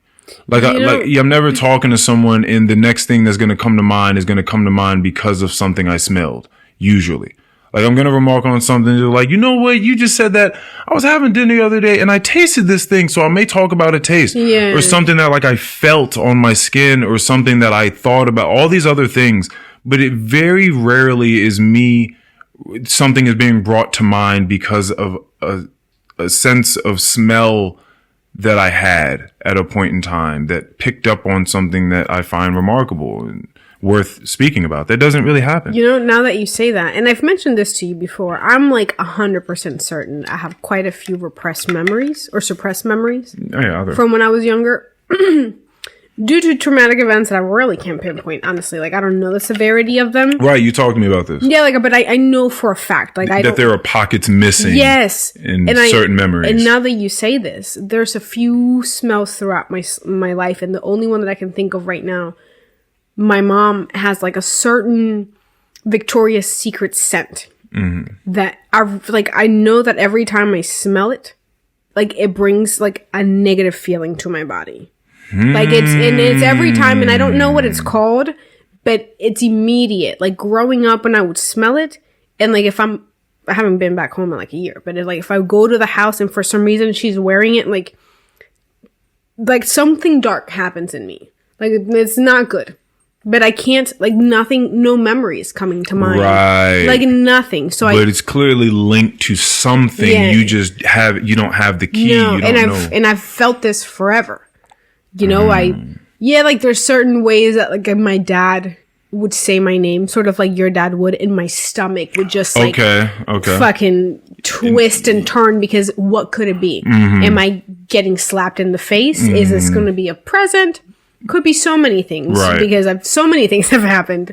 So yeah, no, smells are huge for me, but I think it's just sensory. I think for some reason, like you said, I got a little sprinkle of extra sensory in me, and I can handle a lot of pain physically and emotionally. I also smell things and feel things so profoundly. It's like overwhelming sometimes, which is why I told you that line from Jhené Aiko's album/song. And just because it was drug related for her, what it resonated for me was that I do sometimes feel constantly overstimulated because sometimes it just could be, you know, like, I'm talking to our coworker, Kelly, whom we love, and she's going through so many life-changing events, and I'm just like, she's speaking to me, and I'm intaking, like, her pain and her grief, and I'm also so grateful that she trusts me to share this information. Right. Like, I'm so in tune with all of this, and then, like, I'm just even thinking about the fact that she's just a beautiful, amazing person. Right. And then I'm feeling, you know, I'm understanding that she's going through these things, and then I'm thinking, damn, like, Kelly, out of all people, like, the most beautiful fucking soul, gets her life taken from underneath her, and then also listening at the same time. So all of these things are, like, going through my body, and then I'm crying with her. So it's just a lot. And that's what my life is like at all moments in time. Like, I'm constantly, and especially, like, gratitude lately, like, I just feel like crying all of the time. Right. But, like, happy tears. Like, just all of the time. Like, yesterday, I took a microdose pill in the morning around 8:19, 8:20 in the morning. It's 12 p.m., and I'm just, like, sprawled out on my yoga mat. Just, like, smiling, just thinking, like, wow, my life is a fucking dream. my life is amazing. Yeah, so that's kind of it. Sometimes I just smell oranges too deeply. Sometimes you can find me crying on my yoga mat at my house, microdosing, because I am like, I can't handle the fact that my life is amazing. Yeah. And then it's 7 p.m. and I'm stuck in Washington, D.C. over my second flat tire. Right. You know, like all of this happens in a span of a day. It's a lot. Yeah. It's a lot to deal with. So, yeah, I don't know. And then you're calling me about the flat tire. Like, Earl, save me. I'm tired. And you're upset at the answers that I'm giving you. I was checked out, man. I'm exhausted. And I just need someone to, I don't want to do it anymore. I know. Drive the car, come get me, because Von Marie is spent. And if one more flat tire meets me tonight, I'm going to lose my shit. And obviously I'm not, but it's like, I just don't want to. And it's because you're tuned in. Like those dials are just tuned up. Don't want to do it. And they're heightened. And that's what's funny about you and I is mine are not. So I'm looking at you. I'm like, yo, breathe. Did not like that. I did not breathe. Like that. Just calm, relax. We have a few seconds to breathe together, right? Like, do we have the next minute to breathe together? Can we just talk about this for a second? So that is a funny dynamic when those types of things collide and then have to find an equilibrium. They have to find a meshing that works. You know, that has been fun to get in tune with a bit more. You know, to just be a bit more, you know, put together and also accept guidance. Be like, hey, Von Marie, maybe we should not speak the rest of the night because you can't handle the conversation right now. Yeah, and then even more so for me, like I legit don't be mad about stuff. I just don't want to be taken away from the thing that I'm doing. So like, I know. Yeah. Cause that's when like, I'll be upset because like you'll call me on some bullshit. Oh, awesome! Yeah. But like, no, tell everybody that I'm just constantly talking about bullshit. That's awesome. But like, I'll be doing something. She doesn't ever talk about anything. No, because we clearly also have hours of recorded conversation. So this is clearly the over under is 99% greatness. You know what I mean? But every now and again. The dials are turned up and whatever's going on with you is vastly heightened than like what it normally would be. Isn't it funny that I can handle falling off of a bike in Maui and getting right back up? But like this second tire fucking got me. That's what I'm saying. Sometimes that's what I'm saying. Like it just be certain things. And I thought about that, but I was like, I'm done. I was like, I know that I could do it. I don't fucking want to. But like in Maui, it felt like I didn't have a choice. Like I couldn't even think about that because I have to get on this bike and there's still 30 miles left. Yeah. Like I have to do it. Yeah, I would. Like I said, that's the first moment in which I understood I have to let go. Yeah. I can't drive this thing for this person. They got to do it. And I'm not very confident. You shouldn't either am I wasn't trying to tell you that, but I was like, girl, I think I just have to do it. So I'm not very confident in that. And, you know, I talked to Keon about it later on because just as a father, I was asking him, I was like, bro, this must be the moment. Now, I forget, Jacory's probably like 11, 12 I think he's getting close to 13 now. Right, so he's getting closer to the age that I'm actually talking about. Because when they are able to do things. When you're really able to do things. Like ride. Yeah, Jacory's not around him all the time, so he can't realistically spend his time just worrying about this child. Mm-hmm. But I'm talking about when he starts getting in cars with other friends and traveling and stuff like that. Like that's what I'm talking about. And he's driving, yeah. And they're experiencing other things like girls and alcohol and drugs are, you know, incorporated, all this sort of stuff. Driving long distances, all the above. Yeah, just other things, all the fuck shit that we got into when we were kids, except different now because it's a different age. So maybe you're not driving down the road with, you know, BB guns and paintball guns shooting at your friends in the other car, but maybe, I don't know, you're doing whatever. Maybe you're now trying to get off some weird ass trendy TikTok that's sketchy and you have to go do some weird shit for it. I don't fucking know how kids are getting in trouble these days, but how it goes whatever it is that people are doing to get in trouble at that young, you know, the ripe age of 12 and 13. Yeah, like you're starting to get dicey around then, for sure. You're about to go into high school. It's definitely got the potential to get dicey. You're going to start having to choose the friends that you really want to be around, like who you really want to associate yourself with. And that's going to mean a lot for you. Right. And just like you on that fucking moped, you have to just let your kid go. You just have to say, oh, fuck, like, I don't know where you're going to tell me you're going to this place. I'm going to believe you and hope that at some point in the night you're getting there. But I'm certain you're going to be doing some other stuff that you're not telling me as well. But I am now out of control. I have to let go because I was never in control anyway. Right. But there was this seeming control that I had, and now even that's gone. Yeah. And I thought about that whilst I was looking at you, and I obviously knew you were terrified, and I'm thinking, I was like, wow, like this must be rough for him. And I can't tell him that I don't know how I'm going to make it.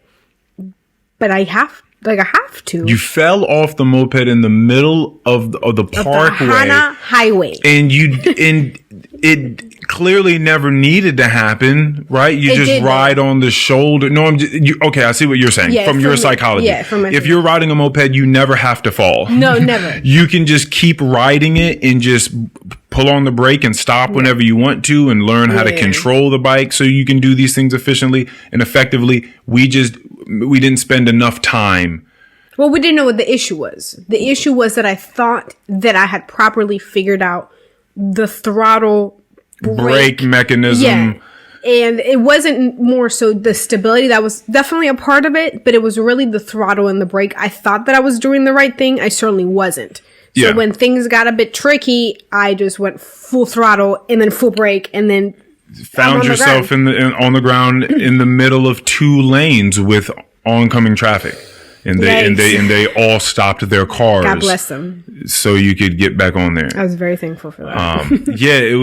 That was rough. That was a tough one. But either way, the thing is that there are going to be moments where you're ramped up for whatever reason the case is. And it's the fact that I'm not as dialed in to that as you are, that I'm just going to be observing the situation and be like, listen, this is what I feel like the best move forward is. You let me know if you feel like you have another one that is better, but this is the best I have with my set of observations and without the high level emotion attached to it. Can you think of like another instance where that happened recently? Where I wasn't making the best judgment call based of my way tuned in emotion and hypersensitivity. Like I can't recall. Medicine? Nah. Yeah. You want to do another one? We can do that one, but I mean, because the thing is it's you feel things deeply. And so the thing is that you want to feel better.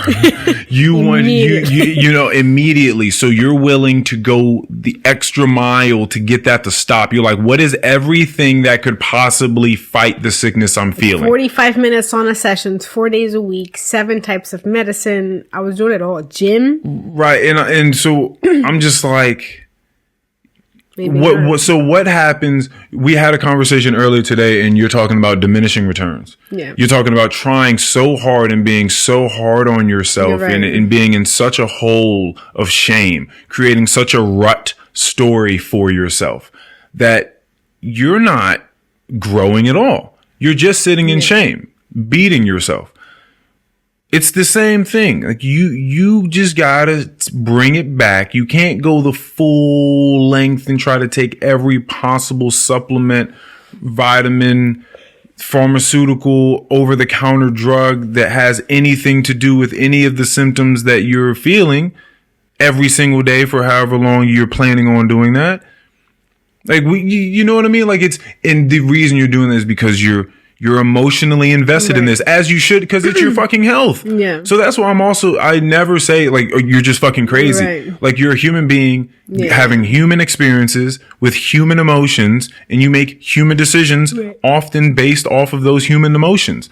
So sometimes it's great to be able to have someone around. And this brings us back all the way to the mentor thing. It's true. Where you just have someone that can be honest with you. Right. And it doesn't feel bad looking you in your face and knowing, because this is the issue why people don't do it, why they don't do this, is because they know when they're looking at you, whatever it is they have to say, you're not going to like it. Right. And you're not going to accept it. They know that. Right.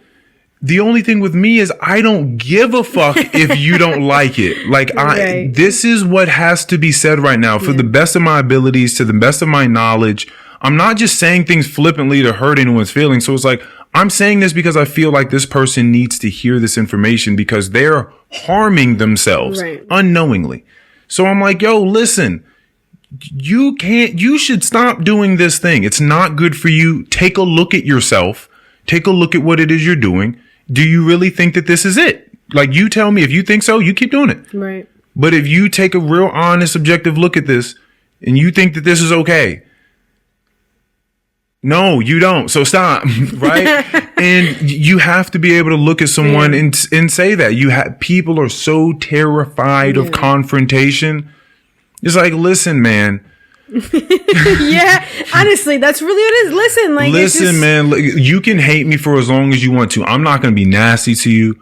Right. Like, and that's why I like to record these things because you're not going to catch me just being, will I say some cheeky jokes like Esmeralda? Right.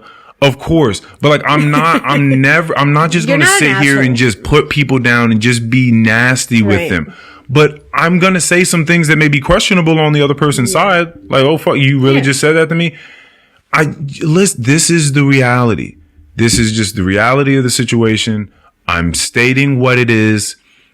And it's either we're having an honest conversation about it or we're not. Right. And if we're not, then that's fine. We don't have to have a conversation. But what you're not going to say is that I'm a lying piece of shit. Right. Just like, straight up asshole. Like, no, I'm telling you what's going on here. And you're just going to have to wrestle with the fact that you're hearing something that maybe you don't want to hear.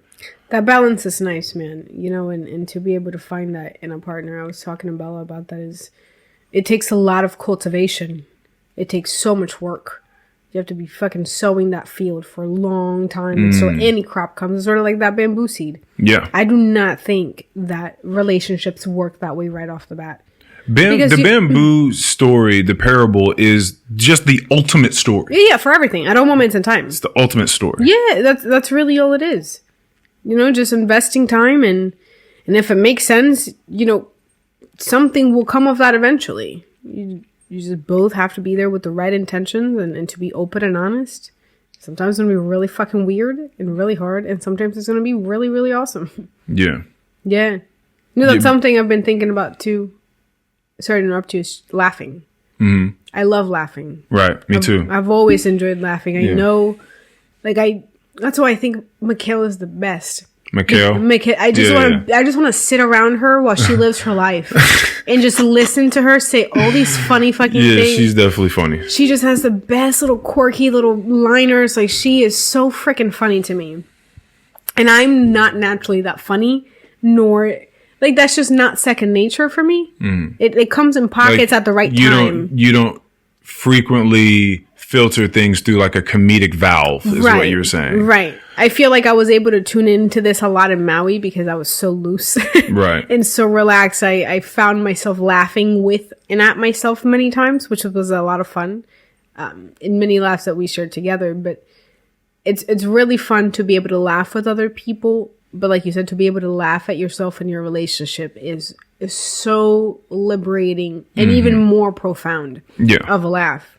Like, I feel like that's when the true endorphins really, truly get released. It's a deeper... Or dopamine. Yeah. It's a deeper laugh. It comes from the depth of your belly. Like, oh my God. It's, because it's a full laugh. Like, imagine this. Like, you're in a room full of 10 people. And it doesn't have to be professional, but so whatever. You could be at a bar with some friends, or you could be in a professional setting. And if someone makes a joke that is funny enough to where you would laugh, but also it's super unaware, right, to such a degree that is really going to offend a couple of people at the table, you may chuckle. You may very quickly scan the room to see how many other people are about to laugh, like to what degree you can laugh. But what we can say is that it will not be the fullest laugh that it could be. For sure. Right? And so you just have to understand that the more honest a room gets, the deeper and richer the laughs can be, which is why I would make all the sense in the world that comedians like hanging out with other comedians. For sure. I can only imagine. Because you all can just fucking riff and laugh so loudly about everything that you guys can come up with in your little creative minds. And there's no one around to fuck that up and be like, oh man, that's kind of fucked up, dude. You shouldn't have said that. It's like, come on, dude. We're just fucking around. We're having a good time. Get this guy the fuck out of here. Right? Like you want to just be able to do that. And so when you're going through these highly contentious moments with people, and this is why it's very important for me with family to overcome things, because it's not about always wanting to progress and move forward, and we have to grind things out, and we have to have a deep therapy session every time we talk. And nobody wants that shit. Right. Sometimes you just want to have a good time. But our good times could be so much better. They could be such deeper laughs and deeper just bouts of flippant funniness if we were able to conquer those other things that take away from what could be super funny or super connecting between us. Like it works that way. Like when Napoleon Hill had said in there that people are successful to the degree that they have been failures. Right. You know, like which is why he interviewed all of those people that had failed. Right, exactly. Like whoever, I think it was Dale Carnegie? Dale Carnegie that gave him the advice. Yes, to take the 20 years to interview people. But not just the interview, because at first he was interviewing super successful people. That's what it was. But Dale Carnegie was like, or Andrew Carnegie, I don't know something if that's like that. Yeah. Was like, you need to interview the failures. Like interview those people, see what they were doing, match all of that up. And that's where the whole conversation with the comprising that, the complete aggregate of that would of course take the form of the devil, which is why it's outwitting the devil and he's having a conversation, an interview with the devil. Where are we going with this? What are we talking about? Recognizing failure and the laughs being deeper. Oh yeah. That's why it's very important for me to do that with the family. That's why I bring that into question. And it just, it makes a relationship with someone so much better, just so much richer, because it's realer, it's wholer, it's fuller. There's more going on. It has more of a body to it. It has more nuance to it. It has more wisdom to it. Like it has more distinguished aspects about it. Like you would imagine like a really handsome guy getting older. Like Johnny Depp at the age of 20, he was good looking. Yeah.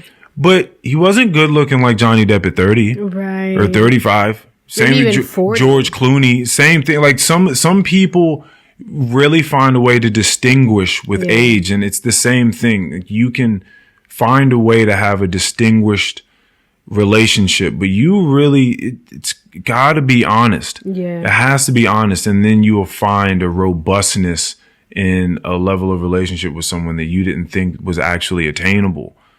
You know, but you have to dig up those skeletons, and you have to be face to face with them. You can't run away. You can't dismiss them because it's convenient in the moment, because you're paralyzed by any form of confrontation, when confrontation is simply just a matter of one speaker box, really, which is me, right? Just voicing just a general observation about things. That's really at the end of it. I'm not trying to tear you down. Right. I'm not trying to tear down whatever team you come from, right? Whatever fight you're fighting, whatever flag you're holding. I'm not coming to tear down any of that. Like, I'm making an observation, and all I have is words, because that's how I know how to communicate. So I say it through the English language. That's all that's being said. All of this would be so much easier if, we were taught early on that it's okay to be told that you're not a perfect person and that sometimes you do things wrong. Like, to just accept constructive criticism. Yeah. Like, that should just be an idea. Right, because when I had Cindy on here, her whole issue was that she felt extremely stupid saying anything wrong. And like, I have inhabited that mind state before. Like, you don't want to say the wrong thing. You don't want to come off as stupid. But then you get older and realize we're all stupid. Exactly. And we're all going to say a bunch of stuff. You have to realize your stupidity. You have to realize your mortality. You have to realize that it's okay. Your incompetence. Your impotence. Yeah. You have to come into contact with that. You really do. Yeah, that's all I got. Yeah, man. It feels nice. It feels nice to, get to a place in life where you can have some shortcomings and they just don't overtake you. That's really nice. Just being objective with yourself about your shortcomings is really difficult. Yeah, being honest enough to bring other honest people on board. That's more so the thing. Because again, people they're not going to do it.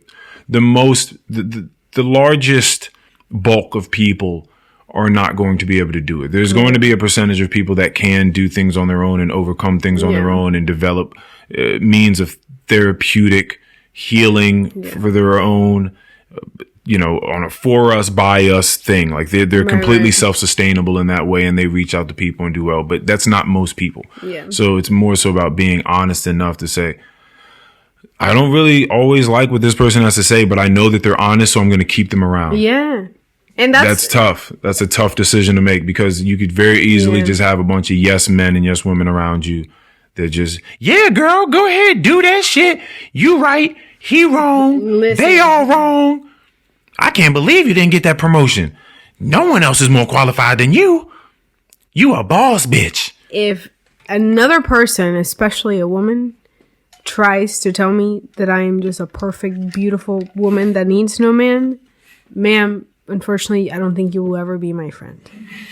Because you're just a liar. And if you believe that, then that's just a delusion that I don't want in my life. So yeah, it's just their understanding of what it is at the moment. Usually, it's based off of just the last thing that happened. Because what's funny is sometimes that tweet that they read this morning. Yeah, well, kind of. What I mean is the last event in their life that caused that train of thought. Because it could have been 6 months prior and you could have been talking to them and they could have been in like a really cool relationship or a relationship where they really loved the person. And they would have been talking to you up and down about how beautiful this person is and how they feel like they have hope for you in the dating world and how you should probably get out there. And then they break up, some fuck shit happens and it's just like, man, fuck these motherfuckers. I don't even know. Nah, girl, listen, you had it right the whole time. You don't need them. And then it's not until they find the next person that they open their heart up to.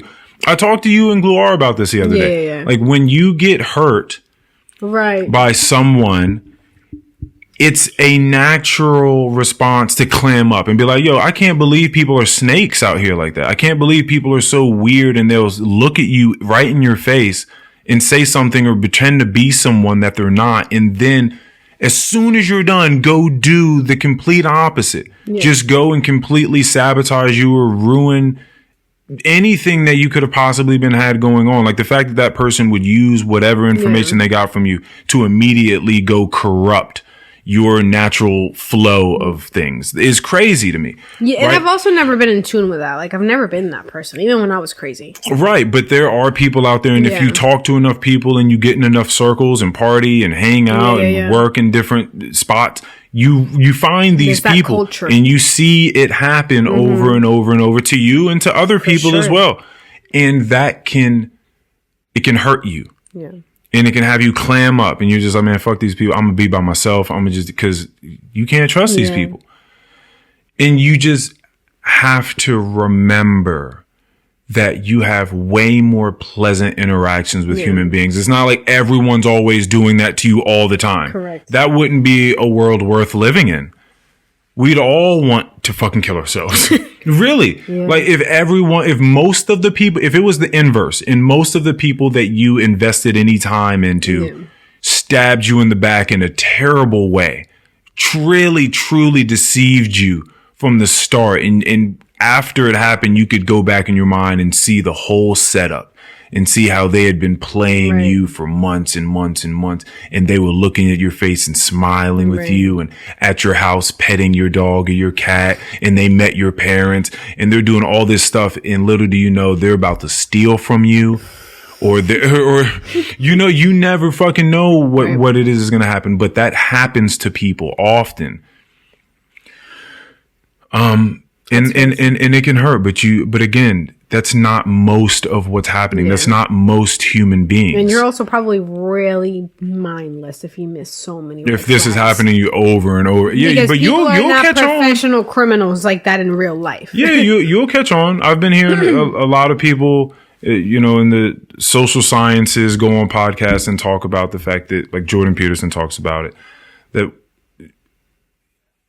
the reason that so many young women go after such fucking assholes and like super egotistical, narcissistic pieces of shit that are going to treat them like trash is because women look at men, they look at confidence as an indicator of like competence. Yeah. So if you're, because looking at someone that's confident, it's like, okay, well, this person's confident in themselves and the way they move and speak. Right. So clearly they know some shit about themselves that I don't know, that other people don't know. They got something going for them, clearly, because why the fuck else would you be so confident?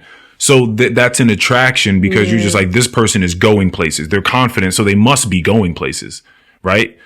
And young, narcissistic, egotistical assholes know how to play that part. Right. I was one of them. I knew how to play that part. So then you get people that can be fooled by that.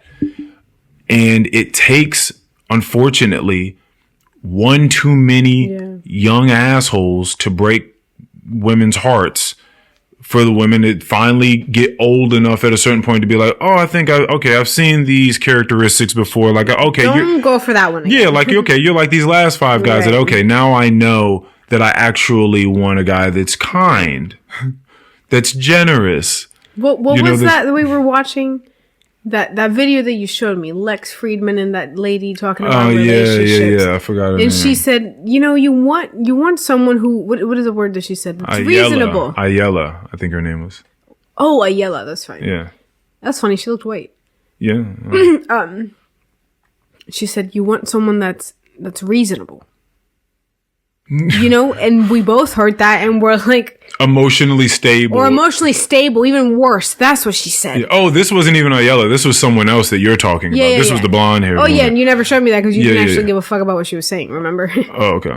Because I was asking you. Yeah. Well, yeah, it was she's talking about things that we felt like were simple, which were these three indicators that she had read from some social scientist somewhere, that it was like, you want someone that is going to be conscientious. And she loved that because it's kindness, but it's kindness with a certain type of intelligence. Correct. It's a well-considered kindness.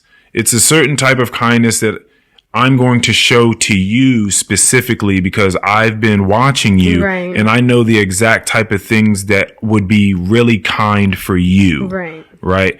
And then, which makes sense because we just talk about paying attention to other people. And then the next one was that you want them to be, I guess, low on neuroticism. Yes. So just verbatim, like be emotionally stable in situations. And I was like, that sounds good. And then the next one was low to medium level of adventurousness. Yeah. Because you don't want them to be too adventurous, or they're only interested in novelty and the next thing and the next thing, because you can't really fit inside of that. And the low to medium is, I like to continue to do new things with you. Adventurous things, but also chill out. Right. So, that Seemed pretty simple. But like you said, like some people need to hear that for the first time. For sure. Like maybe I don't need him beating on me every time that I forget to thaw the chicken at 7 a.m. in the morning. That's a fact. Maybe I should be with someone that is okay if I forget to not put out the chicken. Like that's probably a better idea. Yeah, man. Yeah, man. God bless everyone. Listen, it's hard.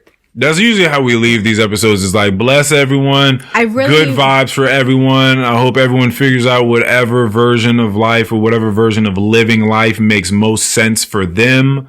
Have some good laughs with some people you love. Good laughs is a good way to... Yeah, just try to be open, to honesty. It's certainly not easy. But chances are that if you interact with it in a righteous, mindful manner, your life might get better. Yeah, just make quickly.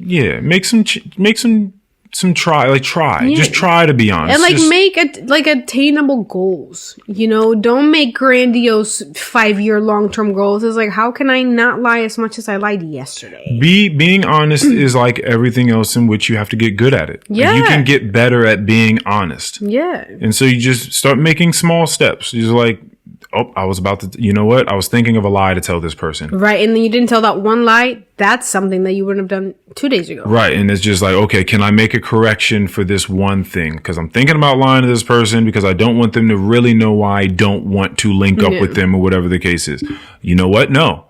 I can make a decision right here. To just say no. I'm going to say, fuck Earl and whoever believes in determinism to any degree. I'm going to make a decision. And the decision is I'm going to be an honest person. Do that.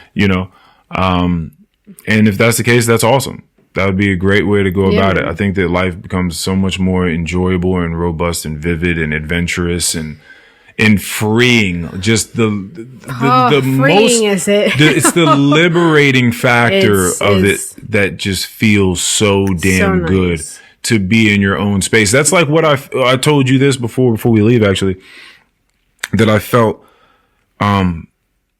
we've been watching a series of like movies and television shows that had me thinking about this. And I think The Policeman would have been one of them that was on Amazon.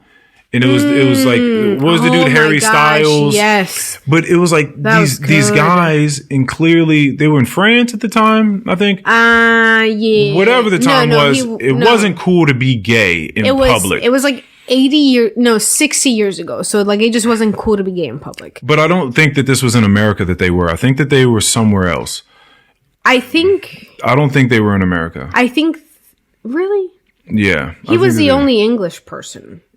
Just even the way the policeman, I felt like it was, I think it was overseas. But either way, everyone just look it up. Forget about us.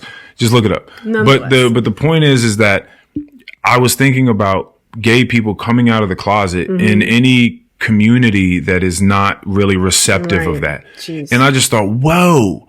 Right. You had never thought about that before. I'd never really given it thought. I just thought, whoa, how courageous is it of someone to feel something that is just not receptive. Like, other people do not care for that shit wherever they're from, and to just step out and be like, this is who I am. Like, I don't know what else to tell you. This is how I feel. This is what I'm going to do. That's wild. I saw this in my sister when she had one of her many panic attacks, and this one overtook her, obviously, because she didn't know what to do. She felt like she wanted to die because she was gay, because her family obviously was not accepting of that back then, and maybe not so now. But nonetheless, I saw a person in real time like cry incessantly, not being able to breathe because she was suffocating over the fact that she didn't know how to tell her family that she liked women. Right. Like, I saw that, and as soon as she said it, she remarked on this after we had spoken about it a few years later, because I looked at her and I made eye contact with her, and I just nodded and I smiled because I knew. I was like, I knew something has been weighing on you your whole life. Mm-hmm. Like, I've seen you have panic attack after panic attack. Like, there's a lot going on. And, like, now it makes sense. So, like, there was just, like, a nod. And she was like, I saw it in your eyes. Like, you looked at me and like, you knew, like, this made sense for you. Yeah. And so for all those people that came out in their life, that was a huge step in living in their truth. Right? Living in truth. They're like, no, fuck, this is the reality of the situation. I'm going to live like that. Right? I don't like these people romantically. I'm not hiding this. Fuck this shit. That's like, this is the world. Like, who the fuck am I hiding from? Right. Y'all out here weirdos too. We all fucking weird. Fucking your mom, but I can't fuck a guy that I like. You know what I'm saying? Yeah, like I know crazy. y'all over there doing weird shit. Yeah. I'm just fucking a dude I like. Like this isn't even it's not a big deal at all. You're doing weird shit. I'm just having sex with someone else. Yeah, bro. Yeah. So I can fathom that. But that's it's similar. kudos to all of those people because that is a huge step in getting better at living honestly. Right. So that's really, really fucking cool. And I hope that for more people because it's such a awesome, it feels so good. Like, I don't know how else to say it than like life feels just more nutritious. It feels like there's real substance to it now. I think a good idea because I don't want people to hear this because if you're thinking living in your own truth, you're wrong. Like that's not what we're speaking of.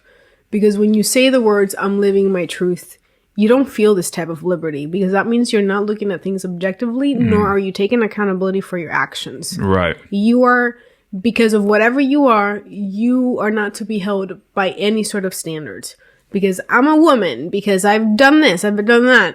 That is a different living in truth versus living in your own truth. Right. Like, I don't want that to get misconstrued because of the liberty that I feel and that you feel and that people that make righteous decisions to live in truth feel are not just living in my own truth and saying fuck men or fuck the police or fuck whatever and having that be it. Yeah, because the truth is comprised of, I mean, if we're talking about a human truth, just objective, it's factual. Objective more so, not factual, but it's going to be comprised of everything that we kind of say that it is to some degree, right? And so in order for me to get to some of the truth, I have to be open to other people. Like the truth cannot just be mine and mine only. Yeah, but that's not when I live in a world that is comprised of this overwhelming sense of consciousness that I do not have control over, that I do not reign over. I'm not the king of consciousness here. And so I have to, or else I'm being delusional. I have to look at other people and take in other perspectives in order to have more insight and just to be able to tap into the whole. Like you have to. Yeah, man. Tapping into different perspectives is the key. So when you're investigating the truth, speaking to others and remaining open to what they're saying is a truthful way of investigating. It is probably a morally sound and effective way of investigating just what truth is. Right. You can't just stay in your own mind and just investigate truth. I mean, you can, but it'll just be yours, and I don't know how effective that's going to be for usual things that people want in their lives. Because when I see people take that route of the truth is just going to be mine and mine only in my mind, it's not attractive.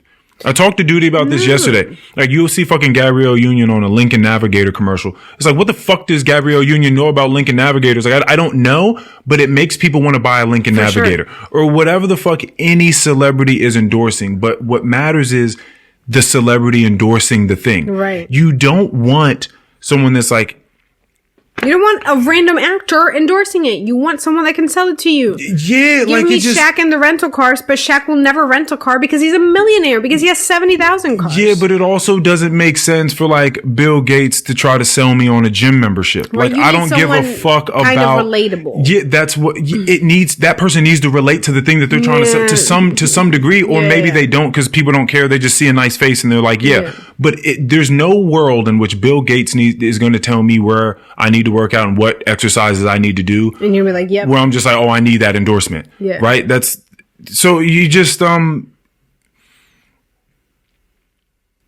forgot where I was going with this. I went on a tangent, but I don't know. Endorsements matter. I don't fucking know. I don't know where we were going. I don't know where we were going with that.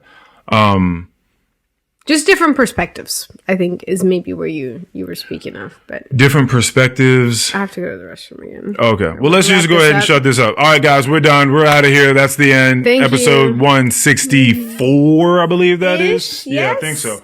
Peace, everybody. Peace. Thank you. Bye. Be truthful.